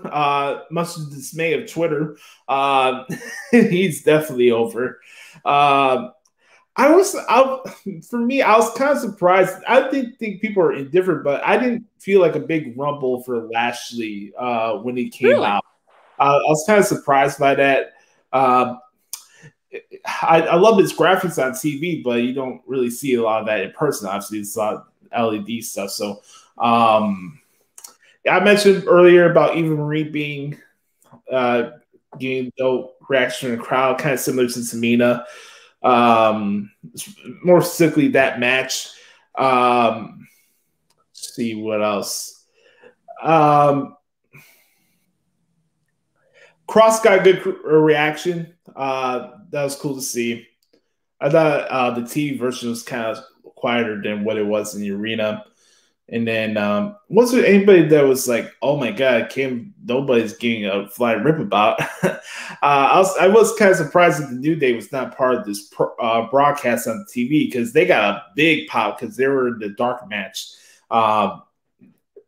Again, there's some missed opportunities to have some bigger guys on the show. It could make it 10 times bigger than what the show actually was. Watching it back and doing the transcript, did I think this was an amazing show? No. But from a live event experience, I had a really good time. Awesome. Glad to hear it, brother. Glad you got to go and glad you have some fun. Now, are you going to be, you mentioned this before, you're attending another show that's coming up in Chicago in a couple of weeks, aren't you? Yes. Oh, I can't wait for our episode of the Hoots podcast after that one. The hell's frozen over. I am going to AEW Rampage on August 20th at the United Center. If this is the one AEW show that I will attend, this will be the one. Right. I did not spend a lot. I got a good seat. We'll see what happens that night. I'm just going to leave it at that. One last thing I want to mention here before we go to the next segment. Yeah. A couple things I wanted to plug. We got actually Takeover 36 set up the day after SummerSlam. They had the NXT Prime Target special this week with Walter and Ilya Dragunov. I thought it was fantastic. Cross is fighting Joe in the main event, obviously for the NXT title, to Dakota Kai against Raquel Gonzalez. Got to see what's up with MSK, who they're fighting for the tag titles. It looks like it'll be Santos Escobar and Swerve Scott for the North American Championship. I'm fine with that. And then probably Roderick Strong against Kushida for the Cruiserweight Championship as well. So Takeover 36 should be a good show. Always excited to have those Takeover shows. It should be a long one, but it should be a fun night. So we'll have to see how that goes. And then I want wait to Brett Carter comes back here to the screen so we can go a little bit over the SummerSlam card. But as we are recording this on a Thursday, I do want to mention that today on XCK we got the A-Kid against Jordan Devlin in the first ever Iron Man match in NXT UK. So excited to type out that match today. That should be a fun one to jot down. And Yeah, that should be very, very interesting, if you will. So, we got NXT UK going on, NXT Takeover 36. I thought it was a couple of decent matches on NXT this week. Bobby Fish and Roderick Strong was fine. Also, Index is strong as Indy Hartwell made out with Dexter Lumis. And I like to tell people that love is a work. Damn it. Whatever do you mean, brother? Well, no, we're not going to get into that. No, absolutely not. Not this show. Absolutely. Well, in this case, Josh, we should go, yeah. Yeah. You want my thoughts on love? It's a complete and utter work. Real quick, Josh, what are your thoughts on Adam Cole and the whole situation with what we're hearing? I mean, I'm going to leave it up to him. If he wants to go to AEW and be with Britt, I'm not going to begrudge it for that. Again, you get into overkill with some of these acquisitions and stuff. So it's up to him. What does he want to do? I'll have to see how it goes. We saw what happened 25 years ago when WCW purchased everybody. What they ended up doing, they ended up throwing them in the NWO, and look what happened. Yeah, I got to figure out how long this takeover show is going to be. So you got Walter, Dragunov, Cross, Joe, Dakota Kai, Raquel Gonzalez. You do Cole and O'Reilly 3, right? And then I don't know if they hold off the tag title match or they'll do Santos and Swerve Scott. I don't know how many matches they're going to do for TakeOver. You can't just do the regular 5, right? There's some big money matches. It sucks to leave it off that show, Right. Well, unless they do a pre-show, unless they have a match on a pre-show. Or they make it a long-awaited match on TV, I guess. I'm not really sure. But and this takeover is going to be from the Capitol Wrestling Center, isn't it? Correct. Okay. Yes. Just speaking about another reference of love. Anyways. Oh, boy. She's something else. All right. Yeah, really quick. Not yet. I'm so excited. Okay, here we go. Not yet. I do want to really quick go over two things. One, SummerSlam card. This will wrap up the WWE segment. We got Roman Reigns, John Cena, Bianca Belair, Sasha Banks, Rhea Ripley, Nikki Cross, and Rhea Ripley. Right? Charlotte. Yeah, 3-way for the Raw Women's title. And then Edge and Seth Rollins are right. We're already at 4 matches ready. It looks like we may have a 4-way for the U.S. title. Damian Priest, or you could do 1-on-1 Damian Priest and Sheamus, but I could see it being a 4-way John Morrison and Ricochet being added to it. So throwing it out there. AJ Styles and almost obviously against Matt Riddle and Randy Orton. Usos against the Mysterios. Or you could do the Usos against the Street Profits. You never know. And you got to figure out what's going to happen with Apollo Crews. Is he fighting Nakamura, or is he also going to have a ladder match or something at SummerSlam? I think if you're going to do a multi-person match you've got to do the IC title because you can throw Kevin Owens in there, you can throw Sami Zayn in there, you can throw Nakamura. I like that. Also, Josh, could we get another match with Baron Corbin and Finn Balor? Possibly. What stipulation match would you have for Drew McIntyre and Jinder Mahal, the modern day Maharaja? By the way, you saw on the screen, but I was acknowledging the Maharaja. You were, yes, you were. This is great. Punjabi Prison. I heard Drew mention this on the bump this week that he would like to have a modified version of the Punjabi Prison where people could actually see it in the arena. Oh, true. We'll have to see how that goes. But those are the ones matched off the top of my head. Anybody tell you that the SummerSlam card sucks is smoking something. And then the last thing, and I'll add this to the This Week in WWE part of our section, okay? The description part. Ronda Rousey this week came out and obliterated, and I mean obliterated, wrestling Twitter and exposed wrestling Twitter for what it is. I'm not gonna reread the tweet. You can find it for yourself. What I will say is that those who are getting on soapboxes about Ronda Rousey, it's kind of hard to look in the mirror, right? The truth hurts. I mean, you get started that defense mechanism mode where you start going after her and what she did in her WWE run as a defense mechanism, because those are lashing out. Those are the same fans she was talking about in that tweet. We're not going to spend a lot of time on this. I do want to mention this, though, because it's one thing for me and you to come on here and point out the double standards in this community in wrestling fandom, but to have a person that was actually doing for a living pointing it out, it brought a big smile to my face. It really did, because I remember the days where Bray Wyatt and the Wyatt family were having their feud with the Brothers of Destruction at Survivor Series for the 25th anniversary, and people were chanting for CM Punk and playing around with beach balls. Or when Bray Wyatt's having his feud with Broken Matt Hardy. No. And people were doing the same thing. And going back to what we were talking about earlier with Raw, people were chanting for CM Punk. You don't think that affects Nikki Cross in her future? Right. Think about that. Just think about that. Well, do you have anything you want to add on to that or no? No, you said it exactly right, Josh. I mean, wrestling fans are the biggest hypocrites in the world.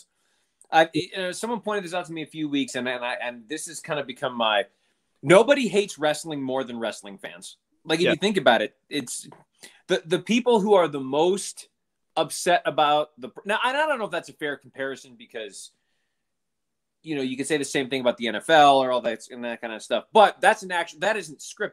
Wrestling is a scripted, it's a show, and there is nobody that shits on a product of wrestling more than wrestling fans. And it's just like, if it bothers you that much, don't watch. Mm-hmm. Or watch the alternative where they'll give you anything they want, despite of how awful and despite how terrible the idea is. But, it was suggested on the internet, so, of course we'll do it. Yeah. Oh, by the way, everybody that got upset about the Iconics splitting up, I wonder where your thoughts are now, where Peyton Royce revealed that was her idea that the group split up, not creative. Again, make sure you apply some context before you rush into assumptions, because you know what happens when you assume shit. You're making an ass out of you and me. So, speaking of things that are complete ass, is it time, Josh?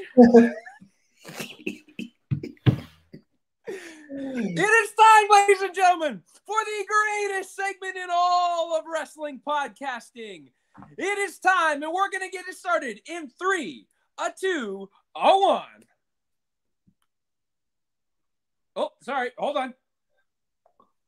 3, 2, 1. It's time for What the Hell is Wrong with AEW?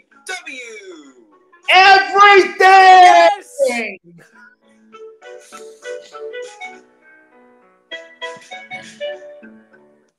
On that note, thank you guys so much for checking out this week's edition of the Hoots podcast. Yes, it's been great.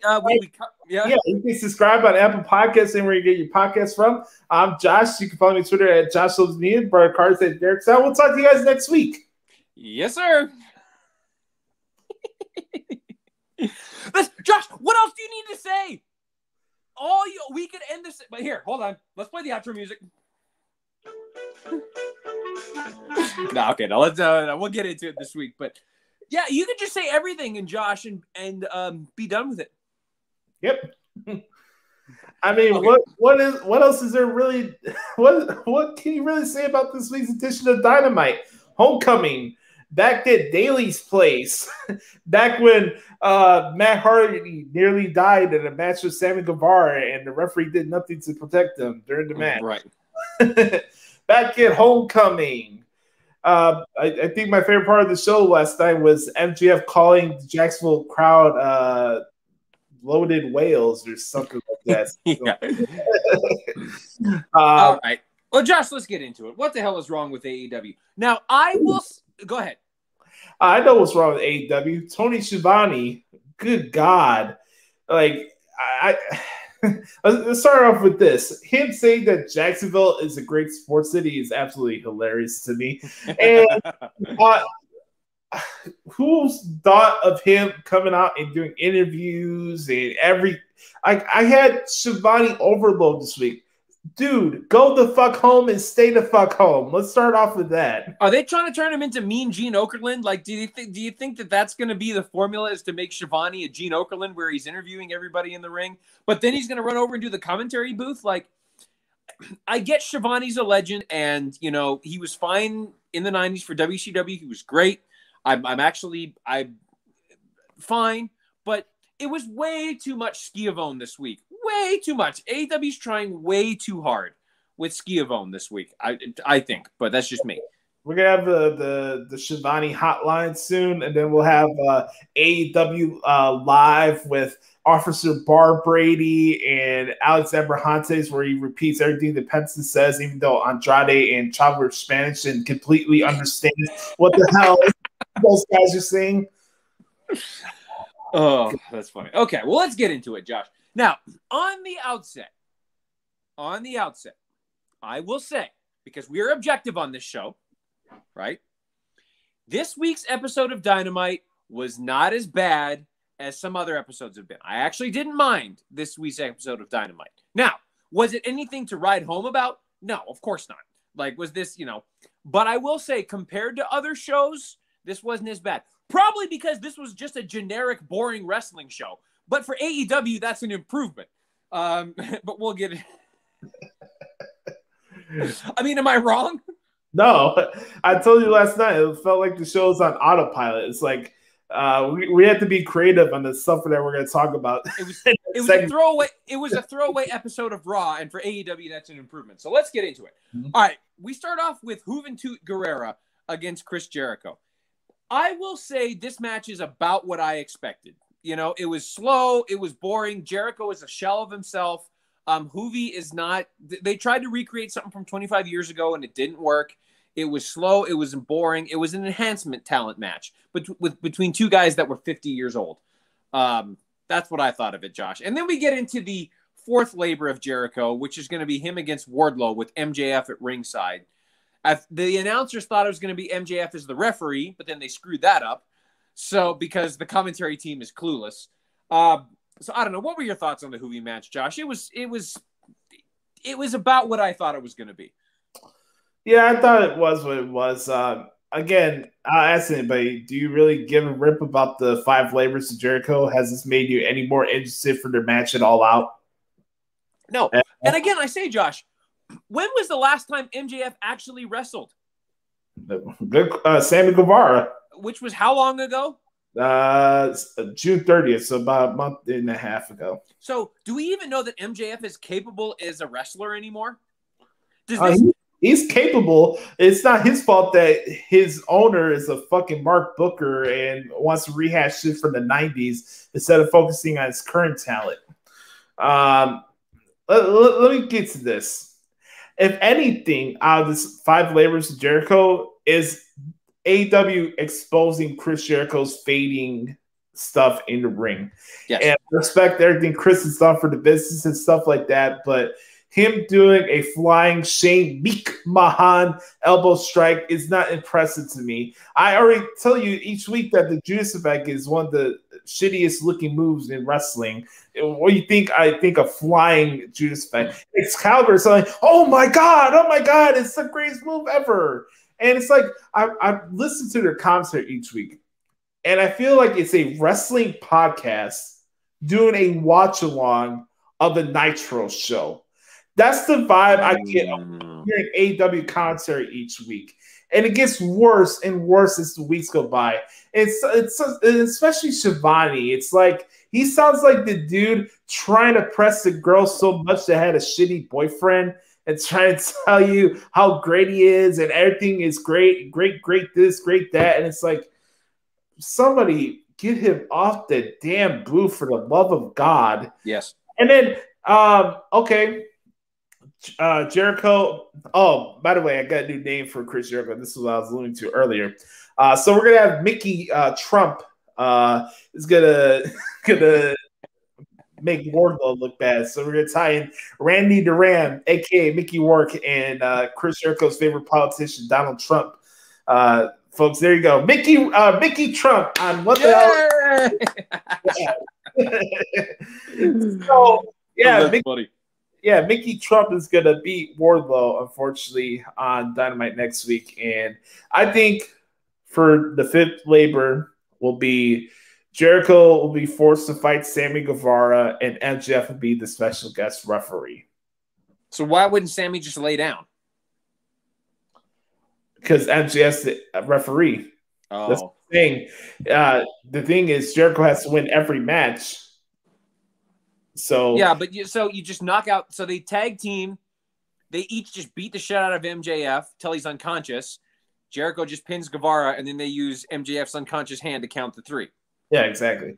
Well, I was saying they do that, and then why the hell would I care about All Out? Right. I don't know. I feel like Sammy Guevara is going to cost Wardlow the match next week, and then that's how they'll implement him into fighting Jericho. You heard it right here on What the Hell is Wrong with AEW. Speaking of what the hell is wrong, no, actually, I have something positive to say. Okay. I am happy for my guys, the Everrise yes. 0.0, Matt Lee and Jeff Parker. I think those guys are very talented. I don't know why they got released from NXT, but I'm happy for them that they're still doing some stuff right now. They're a very good group, and I thought they looked okay in their trios match. This match did not bother me, even though I will say this. We talked about this last night too. Darby Allin, stop bringing your dad to work, okay? Yes. He's not doing anything. He's not doing anything. That was the biggest. My biggest takeaway. Go ahead. Hold up. Sting's a babyface, right? So why is he walking up to Matt Martell for absolutely no reason during the match? You're a babyface. What are you doing? No.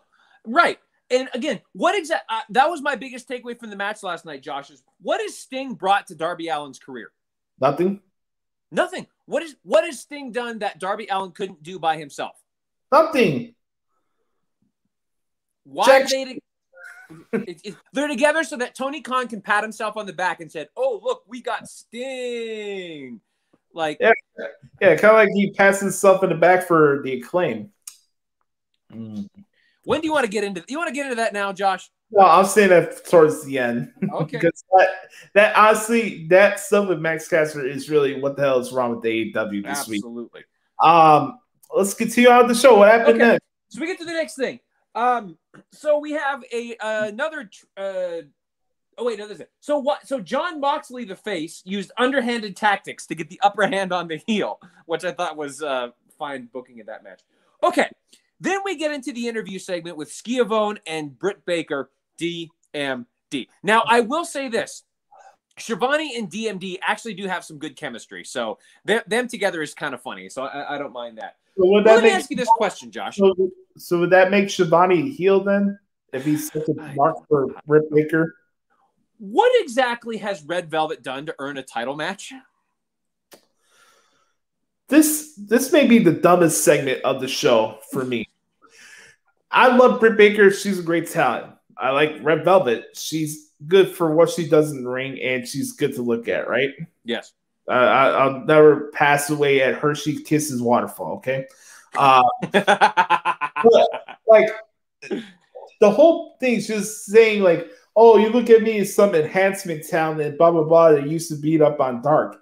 Yet you look at the last 5 people that Red Velvet has beat on Dark. I put this tweet out. You guys can find it at Josh Lopez Media.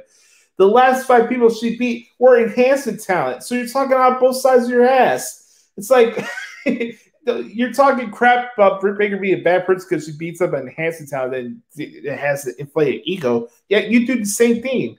And also, this chick, those who don't watch Red Velvet on AEW Dark, she does the thing, you know how you're like stuffing a butthole of somebody's ass and like, you're choking somebody with your boot. By the way, she's supposed to be a babyface, right? Honestly, I got Brandy Rhodes vibes. Yes. Red Velvet last night. Maybe I'm alone with that, but this segment was so stupid. And the fact that this is the match for Britt Baker at her hometown, I think is absolutely stupid. I couldn't figure out who the face and who the heel was in that segment, Josh. Correct. And it was supposed to be, I think the heel was supposed to be Britt Baker, but she got a face pop. Then Red Velvet came out and tried to talk like a heel. But then Britt Baker did heel moves on Red Velvet. So who am I supposed to cheer for in this match? Yep. But again, Booker of the Year, pal. Next. Okay. Then we get to the backstage segment with Andrade, who just decides to beat up Fuego del Sol for some stupid reason. Yeah. To try to get heat on Andrade. But by the way, for those who want to know, Fuego del Sol is 1-37 in AEW.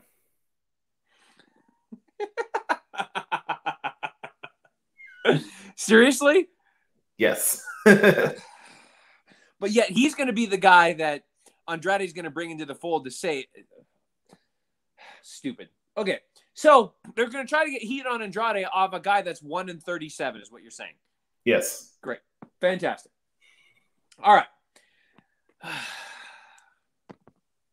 Then we get the Elite segment. Oh, fuck. Go ahead, Josh. You know what? If they're going to be considered if they're going to call themselves the Elite, the word Elite should be scrapped from the dictionary. Because if that's elite, then that word is completely useless and has no substance to it whatsoever.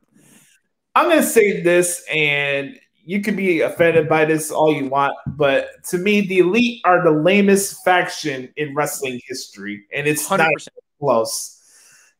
You know, Matt Jackson's talking about people burying themselves and people trying to bury the Young Bucks. Dude, you bury yourself every time you talk. You bury yourself every time you cut a promo. I don't know who's worse cutting more promos, you or Jake Hager. I don't want to hear you say anything. Pie face Buck, shut the fuck up. Like, he's so ridiculous. And then, we got the Goof Brothers. The Goof Brothers are going to be fighting the Dark Order next week for the Impact World Tag Team titles. Again, we're watching this, right? The big AEW Impact partnership that's going to run WWE out of business. We got the Dark Order against the Goof Brothers. I'm sure this is going to draw some butts to the seats, right? and then, oh my God. I'm telling you right now, it most likely would be Olivier against Hangman Page. They have a month out before All Out. So I'm going to try to give AEW a benefit of the doubt. But I'm telling you right now, and I hate to use this word, you know how I feel about this. If they're putting Hangman Page to the side to rush into an Olivier CM Punk match, shame on them. Because I don't want to hear anything about them being an alternative or anything like that, because they're basically admitting that they're just a knockoff of WWE. That's what it is. Because TNA has done this in the past. They have. And it's just, oh my God. And having to hear Kenny Olivier promos are so nauseating, especially the stuff in the ring with him and Hangman Page. And it's like, I don't care. I get the match over with. Get this stupid title off Olivier and this stupid faction. And can we have some sanity where, this is the group now we have to take seriously, right? Because they're the top group. They got all the titles. This is the best faction in wrestling, right?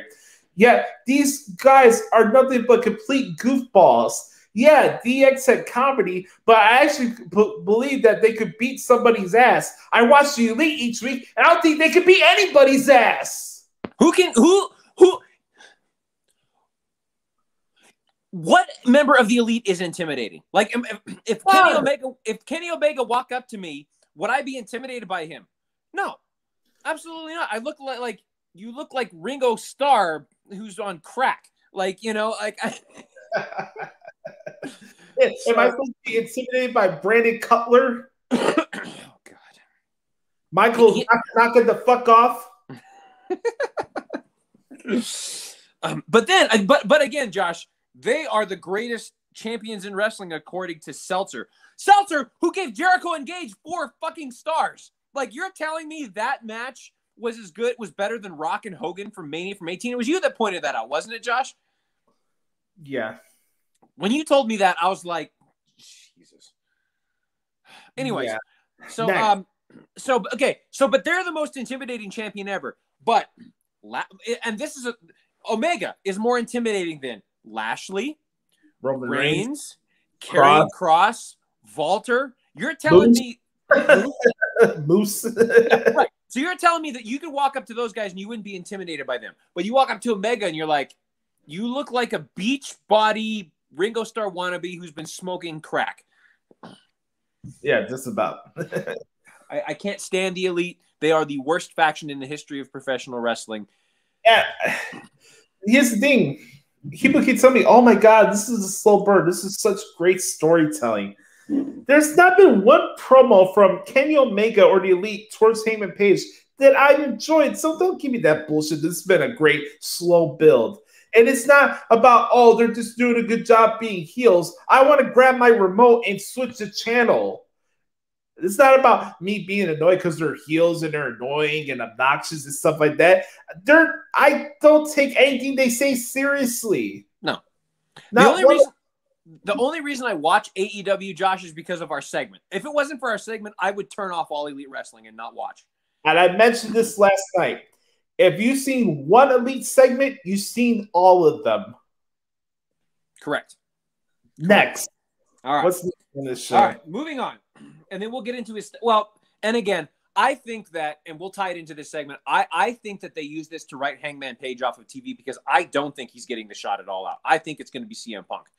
I think it's going to be Punk and Olivier. And Josh, you shake your head, but you watch. It's going to be Punk versus Olivier for the title at All Out. You watch. Okay. Moving on.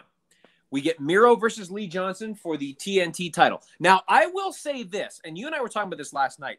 Now that Miro has gotten rid of the stupid video game gimmick, he's gotten a lot better, I think. I think this might have been Miro's best showing since his debut in AEW. I don't understand what Lee Johnson has done to deserve a TNT title match if you want to make this a credible title. But I will say, and I know you think, and I didn't mind Lee Johnson in this match. I know. I'll let you give your thoughts on him in a bit. But I thought this was Miro's best outing since his debut in AEW, and he actually looked like a potentially credible champion. So, what do you think? I agree with your points on Miro. He looks really good. I think he's hitting his stride right now in AEW. We said something positive on what the hell is wrong in AEW. I wonder if that hits some of these ear holes. For me, the match was what it was. I thought it was too long. I thought it overstayed his welcome more than anything. No knock at Lee Johnson. You know, he has a 15-35 record. It's like, but records matter, Josh. You're trying to make Miro come off as dominant. Yeah, he's having a long competitive match with a guy with that record. That's my problem. I thought the match overstayed his welcome. But Miro looked good, and I'm just trying to figure out who's next for Miro at All Out because, there's not a lot of people on the show that I enjoy watching or covering each week, but Miro's starting to get into that category for me, and I want to see him have at least something interesting matchup at All Out. So let's see how that goes. But I'm trying to think, who would it be? Because it's... You're right, Josh. Because I mean, the only people I would want to see is maybe like a Jungle Boy, but Jungle Boy would get squashed by Miro. Watch them do Luchasaurus. Watch times do Roman Font come back. Oh God. Or Josh, what if Pockets? What if they give Pockets a T? You know what, Josh? That's it. That's the match. It's gonna be Pockets. Oh my God. Watch. Because it's going to be okay. I'm going to say this right now, and people like Mike, everybody who's joined the segment, this is your takeaway right now from the segment this week. If Miro loses to Orange Cassidy, he should request his release from AEW that night. Okay? Correct. Next. Moving on. Christian Cage is the new #1 contender for the world title, which means that he won't get a title match anytime soon because rankings don't matter in AEW. Correct. I thought his match with the Blade was fine. Decent match overall. Nothing, to write home about, but it was a good match. It was fine. Yeah, that was fine. This is more of a match I could have seen on AEW Dark, but it was what it was. Right. Same thing with the next match, Layla Hirsch against the Bunny. I thought that was a fine match as well. Nothing to write home about. I actually thought that the wrestling on the show was decent tonight. I didn't have a problem with the wrestling overall. It probably should have been on darker elevation, but again, I looked at this week's episode of Dynamite, Josh, basically as a throwaway Raw. Some decent matches, some decent segments. It was fine. You mentioned this to me on Twitter. You think that Layla Hirsch versus Camille for the NWA Women's Championship is going to be a good match? Yes, I'm very excited for that match. That match will be taking place at NWA Empower, which will be the all-women's pay-per-view for the NWA later on this month in August. August is going to be a very busy month of transcripts for your boy. I'm just going to say that right now. There's 2 NWA pay-per-views at the end of August in St. Louis. So I'll be looking forward to seeing that match. And I like Layla Hirsch. She's one of my favorites from AEW. She's very good. So I think her and Camille could have a really good match. Yeah, I agree. I like Layla Hirsch too. I thought the Bunny was fine. I think the Bunny does better as a waterfall than she does an in-ring performer. By the way, Bunny is an underrated waterfall. Yes. Right. And then we get to the main event.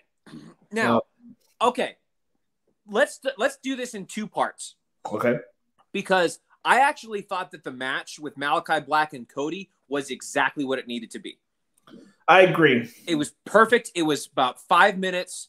Malachi Black. What's that? I loved his entrance. Oh, dude. Yeah, that was awesome. That was very, very, very cool. I don't get, and I tweeted this out too, Josh, from the Wrestling Rumors account, which you can follow us at Wrestle Rumors. I don't get what WWE didn't see in Aleister Black. Like, I don't get it with that release, honestly. And I know we try not to do, but that one really confused me because I thought that Aleister Black has superstar written all over him. Now he's Malachi Black, Tommy End, however you want to say him has. But I thought that match was perfect. 5 minutes. The only complaint about the match itself was it was completely obvious that Cody took a forced and unnatural bump from the top rope. He clearly jumped off the top rope through the table. Like, that spot was kind of stupid. But overall, the match, I had no problems. Established Black as a dominant talent, and it did exactly what it needed to do. So before we get into the after that, what did you think about that? I enjoyed the presentation. The match, like you said, was what it needed to be.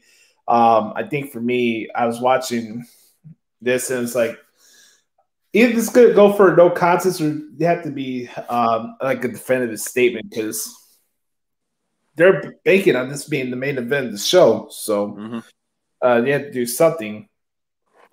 Black winning did not surprise me.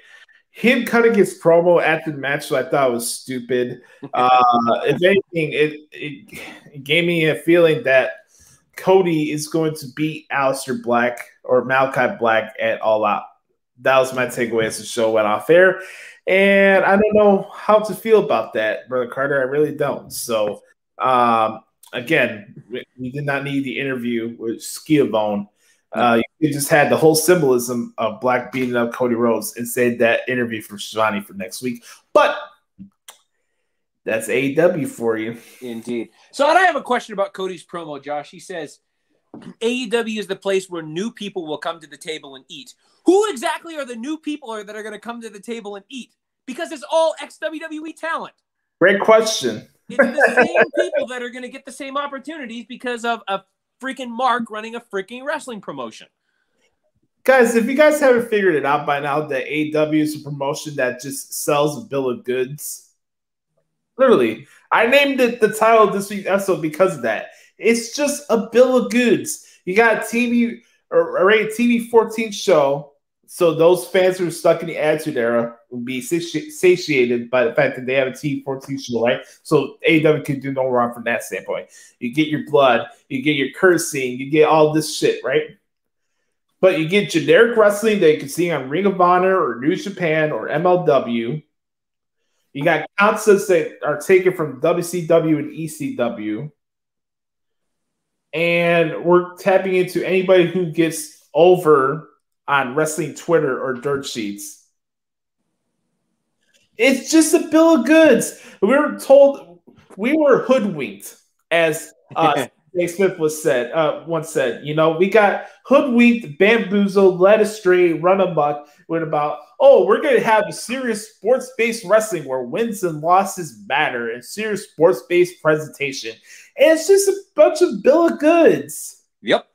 Tony Khan on the same our initial press conference was like, I'm not really going to pay attention to what's going to happen with other promotions. I really want to stay in my lane and not be a character. Like, here comes Tony Khan doing these ads on Impact and talk about being the forbidden door and talk about how there's only room for one Khan in the wrestling business and not the one in Stanford and yada, yada, yada. And, you know, Chris Jericho this week got a podcast with Inside Rope saying that, AEW doesn't pay attention to what WWE does. What a complete bunch of crock of shit. Correct. That is. And then lastly, and certainly not least, the creme of the creme. Oh, yeah. Of what the hell is wrong with AEW this week. We have the reveal of Max Caster on Dark Elevation this week, talking about Simone Biles and some reference towards rape for another person in his promo towards Julia Hart. Before I get the AEW sheep in our comment section saying, well, you guys not going to mention anything about Charlotte talking about Simone Biles. Look, both of them. Whoever thought it was a good idea to mention Simone Biles or anything about mental health on a wrestling show it's a dumb idea.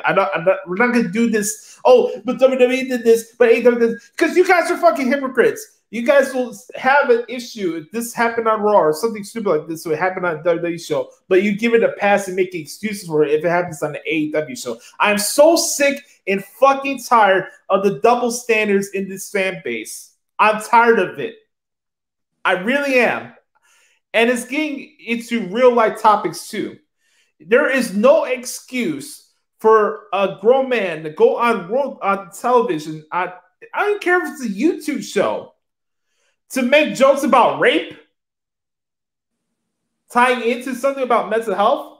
This is the same promotion that put Sammy Guevara away for 3 weeks after making stupid comments about Sasha Banks. And what he got out of it, he was gone for 3 weeks and put back in the main event scene. Have we had any news yet since this fucking stupid-ass freestyle about anything that's happened to Max Caster since this thing happened on Monday? Not one thing. We hear him go on Busted Open.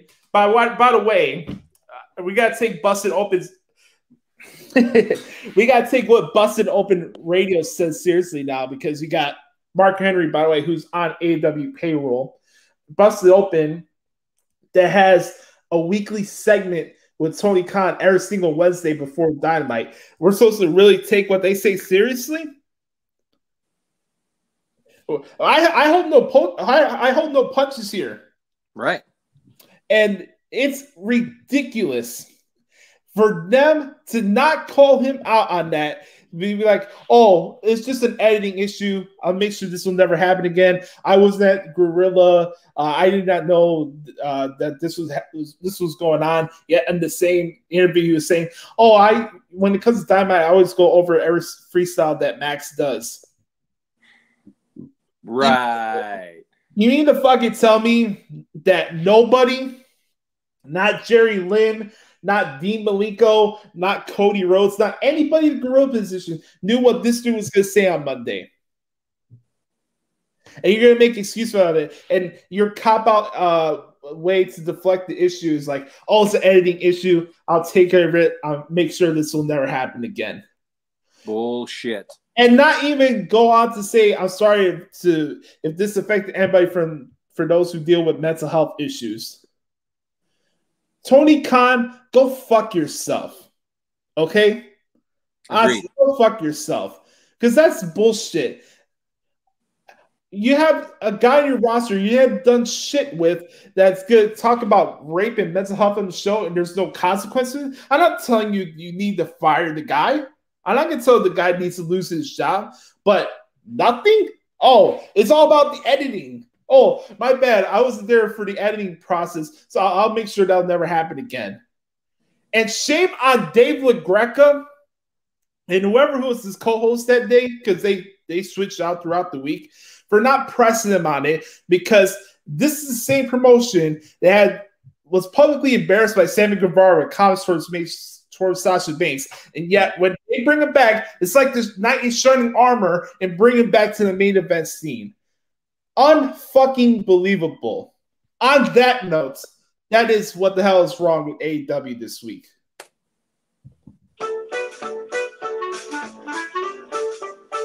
This has been What the Hell is Wrong with AEW. Fuck Mac Caster.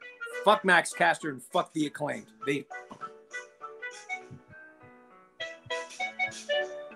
Complete embarrassment. Complete embarrassment. All right, ladies and gentlemen, I want to thank you guys so much for hanging out this week. Hanging out with us this week. Another fun episode of the Hoots podcast. Cylinders, man. We're on fire, Brother Carter. Always are, brother. Make sure to follow Brother Carter on Twitter at Derek Stoughton. Make sure to check out his music adventures at DerekStoughton.com. I'm at Twitter at Josh Lopez Media, hashtag Free the Hoots Podcast. Please spam it every day. I don't care how much you press hashtag Free the Hoots Podcast. Follow me on Twitter at Josh Lopez94. Bookmark ProStateTransfers.com. And when it comes to the podcast, you can subscribe to our show, whether it's on audio or video, YouTube, Apple Podcasts, Spotify, anywhere you get podcast from. Don't forget, video trumps audio.